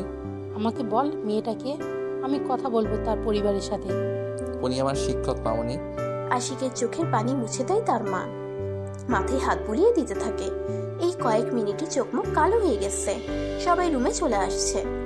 বুঝতে পারে প্রেম বিশেজ্ঞ অসুখ। আশিক তার মামুনিকে বলে, মামনি এনে দাও প্লিজ, আমি পদ্মফুলকে চাই। ওনাকে আমি অনেক ভালোবাসি মামনি, ওনার জন্য তো আমার এত পরিবর্তন। আমাকে সব খুলে বল। আশিক সব খুলে বলে। আশিকের মা বাবা থমেরে বসে থাকে। তাদের ছেলে এমন একজনকে ভালোবাসে, এটা তো সম্ভব না। তারা মানলেও মেয়ের পরিবার মানবে না। হ্যাঁ, পদ্মফুলকে এনে দাও দয়া করে। আশিক মায়ের পা ধরে কাঁদো কাঁদো মুখ করে বলে। উনি অবাক হয়ে যায়। একটা মেয়ের জন্য তার ছেলে পা ধরতেও দ্বিধাবোধ করছে না। আশিকের বাবা তার ছেলের কাছে আসে, বুকের সাথে জড়িয়ে নিয়ে বলে, জান্নাতুলের বাবার নাম্বার আছে কি তোর কাছে? হ্যাঁ আব্বু, আছে। আমাকে দে। উনি নাম্বার নিয়ে সবাইকে রুম থেকে যেতে বলে। তিনি নিজেও নিজের রুমে যায়। আশিকের মা আশিকের পাশে থাকে। ছেলে যা শুরু করছে এখন ওনার ভয় হচ্ছে। ছেলে উল্টা পাল্টা কিছু করে না বসে। আমি সাহিত্যিকাকে কখনো আশিকের হাতে দিব না। দরকার হলে আশিককে শেষ করব আমি। আমি আর এই ভালোবাসা হারাতে পারবো না। সঞ্জিত নিজের রুমে গিয়ে কিছুটা আওয়াজ করে কথাটা বলে। সঞ্জিতের মা মাথায় হাত দিয়ে বসে আছে। এ কি হচ্ছে ওনার সাথে? ছেলে নিজেকে সুস্থ দাবি করছে, কিন্তু এই মেয়ের জন্য তো আবার অসুস্থ হয়ে পড়বে। প্রথমবার প্রেমে পড়ে 1 বছর মেন্টাল হসপিটালে ছিল। তার প্রথম প্রেমিকা মারা যায় ক্যান্সারে। বাবা শান্ত হ, এমন কথা বলতে হয় না। আশিক তো ছোট ভাই হয়। মা, তুমি ওর হয়ে কথা বলতে আসবে না। ওর বয়স হয়নি সাহিত্যিকাকে পাওয়ার। আমার সাহিত্যিকাকে চাই মানে চাই। পাগলামি করিস না তুই। এতই ভালোবাসা, তাহলে বিয়েটা আটকিয়ে বিয়ের প্রপোজ পাঠা। সঞ্জিত মায়ের কথাই শান্ত হয়। ফোনটা বের করে জান্নাতুলের বাবার নাম্বারে ডায়াল করে। ফোনটার সাথে সাথে রিসিভ হয়। সঞ্জিত কিছু না ভেবে সোজাসাপটা বলে, আমি আপনার মেয়েকে বিয়ে করতে চাই আঙ্কেল। আমি আর জান্নাতুল একই ভার্সিটিতে জব করি। হামিদ ইসলাম বিরক্ত হয়। তিনি আর কি সহ্য করবে, কণ্ঠে কিছুটা রাগ এনে বলে, আমার মেয়ের বিয়ে ঠিক হয়েছে, আর ফোন দিয়ে বিরক্ত করবে না। সবার সহ্য হচ্ছে না আমার। আঙ্কেল, আশিক আপনার মেয়ের থেকে ছোট। ওকে গ্রহণ না করে আমাকে গ্রহণ করুন। তুমি আশিককে চিনো? ও আমার কাজিন। আমি ওই বাড়িতে মেয়ে দিব না। হামিদ ইসলাম রেগে ফোনটা কেটে দেয়। সঞ্জিত চিল্লাইয়ে উঠে, নিজেকে পাগল মনে হচ্ছে তার। অন্যদিকে আশিকের বাবা অনেক ভেবে চিন্তে সিদ্ধান্ত নেয়। ছেলের কষ্ট সহ্য করতে পারছেন না তিনি। ফোন দেয় হামিদ ইসলামকে। আপনি আবার কেন বলছেন? আপনি কি রেগে আছেন ভাই সাহেব? কিছু কি বলবেন? আমি আশিকের বাবা। বলেন, আপনি আবার কি বলবেন? আর কি সহ্য করতে হবে আমাকে? আমার ছেলের জন্য আপনার মেয়েকে চাই আমি। আশিক আপনার মেয়েকে ভালোবাসে। এই ভালোবাসা কখনো হয় না। আমার ছেলেটা পাগলের মতো করছে। প্লিজ ভাই, আপনার মেয়ে আমাদের কাছে সুখী থাকবে। লজ্জা করে না আপনাদের? এইটুকু ছেলের সাথে মেয়ের বিয়ে দিব নাকি? আমার ছেলেটা বাঁচবে না ভাই। মরতে দেন। এমন ছেলে জন্ম না দেওয়াই ভালো। হামিদ আর কিছু বলে না, ফোনটা কেটে দেয়। তিনি বিরক্ত। এত ঝামেলা সহ্য করবে কিভাবে? সবাই হুমকি দেওয়া শুরু করছে। আশিকের বাবা আশিককে সব খুলে বলে। আশিক মিনমিনে সুরে বলে, আমার পদ্মফুলকে চাই বাবা, আমাকে এনে দাও। ওনাকে ছাড়া আমি অসহায়। ভালোবাসার আগে আমাকে বলেছিস, এখন আমাদের দরকার হচ্ছে, তাই না? আমি মরে গেলে তোমার খুশি, তাই না? হ্যাঁ, মরে যা। তোর মতো ছেলে না থাকা ভালো। মেয়ের বাপ আমাকে অপমান করেছে। আশিক হালকা হাসলো। তার তো মরে যেতে ইচ্ছে করছে। কেন ভুলে কাউকে ভালোবাসলো? সে তো নিজের কাছে ওয়াদা করছে পদ্মফুলকে ছাড়া আর কাউকেই বিয়ে করবে না। সবাই রুম থেকে গেলে আশিক উজু করে নামাজ পড়তে বসে। নফল নামাজ পড়ে হাউমাউ করে কেঁদে উঠে। সে কি পদ্মফুলকে পাবে না? এক সময় নামাজের বিছানায় জ্ঞান হারিয়ে পড়ে থাকে। আপু, হবু দুলাভাই নাকি হার্ট অ্যাটাক করে মারা গিয়েছে। জান্নাতুল সহ সবার খাওয়া থেমে দেয়। আর 4 দিন পর ওর বিয়ে। এর মাঝে 4 দিন কেটে গেছে। হঠাৎ সৈকতের কথায় সবাই চমকে ওঠে। হামিদ ইসলাম কাঁপা কাঁপা কণ্ঠে বলে, কি বললি? ওদের বাড়ি থেকে ফোন করেছিল, আব্বু হবু দুলাভাই মারা গেছে। সবাই রেডি হও, দেখতে যাব। জান্নাতুল জোরে জোরে নিঃশ্বাস ফেলে। তার সাথে এসব কি হচ্ছে? অপরদিকে আশিক শুয়ে শুয়ে ভাবছে বিয়ের দিন কিভাবে সে তার পদ্মফুলকে কিডন্যাপ করবে। পদ্মফুলকে সে অন্য কারো হতে দিবে না। তার ভাবনার মাঝে হাসান হন্তদন্ত হয়ে রুমে প্রবেশ করে। তারপর চিল্লিয়ে বলে, দোস্ত, ওই বেটাই তো মরছে। কোন বেটা? আশিক প্রকুচকে বলে। হাসান গেঞ্জি কলার নাচিয়ে বলে, আরে বেটা, তোর পদ্মফুলের সাথে যার বিয়ের কথা ছিল, ওই বেটা নাকি হার্ট অ্যাটাক করছে। যাক, রাস্তা ক্লিয়ার। এখন নিশ্চয় বিয়ে হবে না, ঢাকায় ফিরে আসবে। তুই এই সুযোগে ম্যামকে ইমপ্রেস করার চেষ্টা কর। সত্যি? হ বস। আশিক বিছানা ছেড়ে উঠে পড়ে। হাসানের হাত ধরে ঘুরতে থাকে। এক পর্যায়ে বক্স চালু করে দুজনে মিলে নাচতে থাকে। বেশ কিছুক্ষণ পর হাসান বলে, দোস্ত, মানুষ মারা গেছে আর আমরা নাচছি, এটা পাপ। থাম ভাই, আল্লাহ গুনাহ দিবে। উফ, কি যে আনন্দ লাগছে। হয়েছে নে। বাহির থেকে আশিকের বাবা সবটা খেয়াল করে। ছেলে কতটা ভালোবাসে তার প্রমাণ তিনি পায়। মনে মনে ভাবে পরিবেশ ঠান্ডা হলে আবারও বিয়ের প্রস্তাব পাঠাবেন তিনি। কেটে যায় আরও 2টা দিন। জান্নাতুল পরিবার সহ ঢাকায় ফিরে আসছে। পরের দিন থেকে ভার্সিটিতে যাওয়া শুরু করে। ভার্সিটি থেকে যখন আসবে ঠিক সেই সময় সে দেখতে পায় কয়েকজন পুলিশ সানজিদের সাথে কথা কাটাকাটি করছে। জান্নাতুল ধীর পায়ে সেখানে যায়। সানজিদ জান্নাতুলকে দেখে এগিয়ে আসে, হাত ধরে বলে, সাহিত্যিকা, চলো আমরা পালিয়ে যাই। পুলিশ জেনে গেছে আমি তোমার হবু জামাইকে খুন করেছি। চলো না, আমি তো তোমাকে পাওয়ার জন্য সব করেছি। তুমি কি আমার হবে না? মানে? ম্যাম, সঞ্জিত সাহেব একটা ছেলেকে হার্ট ব্লক করে মেরে ফেলেছে। তখন কেউ বুঝতে পারে নাই, কিন্তু আজ সকালে একজন সিসি ক্যামেরা চেক করতে গিয়ে দেখে এই ছেলেটা একটা ইঞ্জেকশন দেয় আর তার কিছুক্ষণ পর আপনার হবু বর মারা যায়। এসব কেন করলে সঞ্জিত? আমি তোমাকে ভালোবাসি। জান্নাতুল সঞ্জিতের গালে দুটো চর বসিয়ে দেয়। নিউজটা ভাইরাল হতে সময় লাগে না। সঞ্জিতকে যখন পুলিশ নিয়ে যাবে তখন সঞ্জিত পুলিশের হাত থেকে একটা বন্দুক ছিনিয়ে নেয়। তারপর দৌড়ে জান্নাতুলের কাছে আসে, ওর মাথায় বন্দুক তাক করে। আশিক খবর পেয়ে সাথে সাথে ভার্সিটিতে আসে। ঘটনা এত তাড়াতাড়ি ঘটে যায় তা বুঝতে সময় লাগে সবার। সঞ্জিত চিৎকার দিয়ে বলে, সাহিত্যিকা আমার না হলে আর কারো হবে না, ওকে সাথে নিয়ে আমি মরবো। সঞ্জিত, আমাকে ছেড়ে দাও। সঞ্জিতের হাতে বন্দুক আছে দেখে পুলিশ কিছু করতে পারে না। আশিক দৌড়ে যখন জান্নাতুলের কাছে আসবে তখন সঞ্জিত একটা গুলি ছুড়ে দেয়। গুলিটা সোজা আশিকের মাথায় গিয়ে লাগে। পুলিশ উপায় না পেয়ে সঞ্জিতকে সেখানেই মেরে ফেলে। জান্নাতুল থ মেরে যায়। কি হয়ে গেল এই সময়ের মধ্যে? আশিক জ্ঞান হারানোর আগে বলে, পদ্মফুল আমার হবেন, কথা দেন, না হলে মরেও শান্তি পাবো না। কয়েকজন পুলিশ মিলে আশিককে হসপিটালে নিয়ে যায়। কেটে যায় কয়েক ঘন্টা। আশিক এখন কোমায় আছে।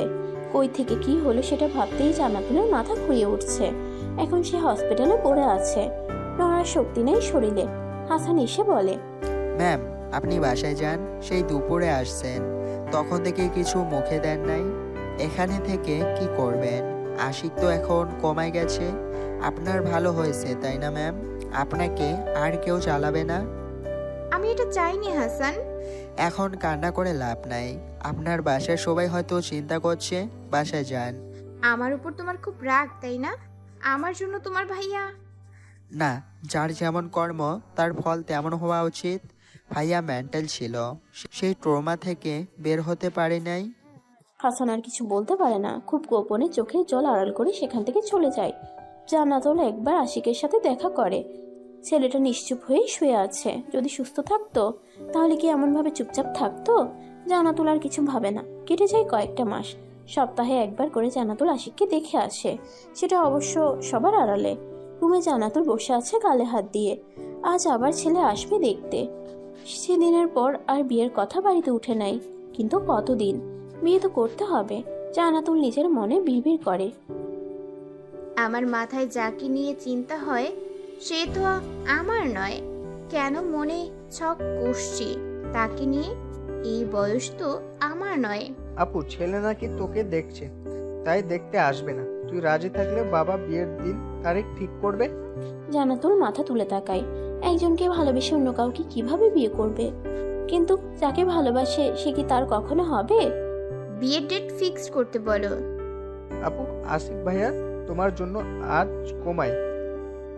ভাইয়া তোমাকে সত্যি অনেক ভালোবাসে। তোর ভাইয়া কোমা থেকে উঠে এসে আমাকে বিয়ে করবে নাকি? যদি বিয়ে করতে আসি তাহলে কি বিয়ে করবে পদ্মফুল? জান্নাতুল লাফিয়ে উঠে। আশিক তার সামনে দাঁড়িয়ে আছে। আশিকের পিছনে জান্নাতুলের মা বাবা। জান্নাতুল অবাক হয়ে বলে, তুমি কোমা থেকে কবে সুস্থ হইছো? 2 দিন আগে। তোমার বিয়ের কথা শুনে চলে আসলাম, চলো আমার সাথে। আশিক জান্নাতুলের হাত ধরে কথাটা বলে। সবাই অবাক হয়। কোথায় যাবে? কোথায় যাব আশিক? আমাকে বিয়ে করতে, নয়তো সঞ্জিত ভাই যে কাজ করছিল সেটা কিন্তু আমিও করব। আশিক, বাড়াবাড়ি করো না, তোমার সাথে আমার মেয়ের যায় না। হামিদ ইসলাম কথাটা বলে আশিককে বাড়ি থেকে বের করে দেয়। এবার বিয়েটা ভেঙে গেলে মান সম্মান থাকবে না তাদের। আশিক যাওয়ার আগে বলে যায়, পদ্মফুল তার না হলে আর কারো হবে না। জান্নাতুল রুমে গিয়ে দরজা বন্ধ করে হাঁটু মুড়ে কেঁদে দেয়। তার কিছু ভালো লাগছে না। সে তো অজান্তেই এই কয়েক মাসে আশিককে ভালোবেসে ফেলেছে। পাশে ফোন বেজেই যাচ্ছে। জান্নাতুল ফোনটা হাতে নিয়ে চোখের পানি মুছে নেয়। পদ্মফুল, তুমি কি চাচ্ছ? ভালোবাসো কি আমাকে? এটা হওয়ার নয় আশিক, কেন বুঝতে পারছো না? হসপিটালের নার্স আমাকে বলল আমার পদ্মফুল নাকি আমাকে দেখতে আসতো, সেটা কি তাহলে স্টুডেন্ট ভেবে? আমার কাল বিয়ে আশিক, বাবা তাড়াতাড়ি বিয়ে দিতে চায়। তুমি কি চাও সেটা বলো। যদি আমাকে 1 বিন্দু ভালোবাসো তাহলে কাল নিতে যাব। যদি বলি ভালোবাসি না তাহলে? ভিডিও কল দাও, নিজ চোখে আমার মৃত্যু দেখবে। জান্নাতুল ভয়ে কেঁদে দেয়। পাগল পাগল লাগছে নিজেকে। এই বয়সে ভুল মানুষের প্রেমে পড়বে বুঝতে পারে নাই। এটা তো তার সাথে মানাই না। আশিক আবারও বলে, পদ্মফুল, ভালোবাসি তোমাকে, অনেক ভালোবাসি। তুমি বিহনে আমি বাঁচতে পারবো না। কেন আমার ভালোবাসা বুঝতে চেষ্টা করছো না? আশিক, বোঝার চেষ্টা করো, আমি তোমার অনেক সিনিয়র। 2-3 বছরের হলেও তাও হতো। আমি কেন তোমার আগে জন্ম নিলাম না পদ্মফুল? আশিক কথাটা বলে কান্না শুরু করে দেয়। জান্নাতুল বুঝতে পারে, ফোনটা কাটার আগে মিনমিনে সুরে বলে, তোমার জন্য আমার মনে অনুভূতি জন্ম দিয়েছে আশিক। আর কিছু বলার সুযোগ না দিয়ে ফোনটা রেখে দেয়। আশিক বেশ কয়েকবার ফোন করে কিন্তু রিসিভ হয় না। প্রায় 5 মিনিট পর খবর আসে ছেলে অ্যাক্সিডেন্টে মারা গেছে। জান্নাতুলের পরিবার মাথায় হাত দিয়ে বসে আছে। এই কি হচ্ছে? এটা আশিকের কাজ না, ভালো করেই বুঝতে পারছে। আশিক 20 মিনিট আগেই এখান থেকে গেছে, আর ছেলে মারা গেছে 30 মিনিট আগে। হামিদ ইসলাম উপায় না পেয়ে আশিকের পরিবার থেকে সবাইকে ডেকে পাঠায়। বেশ সময় নিয়ে আলোচনা করে বিয়েটা ঘরোয়াভাবে সেরে ফেলে। আশিক সবার সামনে হামিদ ইসলামের গালে একটা চুমু দেয়। হালকা হেসে ওঠে সবাই। সেদিনের পর কেটে যায় 10 বছর। জান্নাতুল আশিকের বুকে মাথা রেখে বলে, আশিক, আমার মন চাচ্ছে তোমাকে খুন করে ফেলি। শয়তান ছেলে, আমি না হয় মজা আর রাগ করে বলেছিলাম যে দোয়া করে দিলাম তোমার 4টা বাচ্চা হবে, আর তুমি একটা মেয়ে হয়েছে, পরে 2টা যমজ ছেলে হয়েছে, এখন আবার আমি প্রেগনেন্ট 3 মাসের। ছি ছি, এই যুগে আমি 4 সন্তানের মা। জান্নাতুল কাঁদো কাঁদো মুখ করে বলে। আশিক জান্নাতুলকে জড়িয়ে ধরে গলায় কিস করে, তারপর হেসে বলে, বউ দোয়া করে দিছে, সেটা সত্যি হবে না? এটা কি কোনো কথা বলেন? আমি তো আমার পদ্মফুলের সব কথা রাখি। জান্নাতুল মুখটা ছোট করে আশিকের বুকে হাত বোলায়। প্রথম যেদিন আশিকের বুকে আমার পদ্মফুল লেখা দেখেছিল, সেদিন যা কান্না করছে, আশিকের সেটা মনে হলে আজও হাসি পাই। আমার জন্য কেন এমন করতে গেছিলা বলো? ট্যাটু করতে কষ্ট হয়নি? তোমাকে মজার ছলে যা বলি তাই করে বসো। ভালোবাসি পদ্মফুল, আপনার জন্য তো আমি নিজেকে শেষ করতে পারি। আপনাকে যে আমার বড্ড প্রয়োজন, বুঝলেন? জান্নাতুল আর কিছু না বলে আশিকের বুকে মাথা রেখে শুয়ে পড়ে। আশিক হালকা হেসে মাথায় হাত বুলিয়ে দেয় আর ভাবতে থাকে, যদি সেই দিন জান্নাতুলের হবু হাজবেন্ডকে সে খুন না করতো, তাহলে কি আজ এই পদ্মফুল তার হতো? আশিক বিড়বিড় করে বলে, আমার পদ্মফুল, আমি মোহিত আপনার সুভাষে। আমার ভালো থাকার কারণ আপনি। আপনি বিনা শূন্য আমি, আপনি ছাড়া মৃত্যু আমি। ভালোবাসি আপনাকে পদ্মফুল।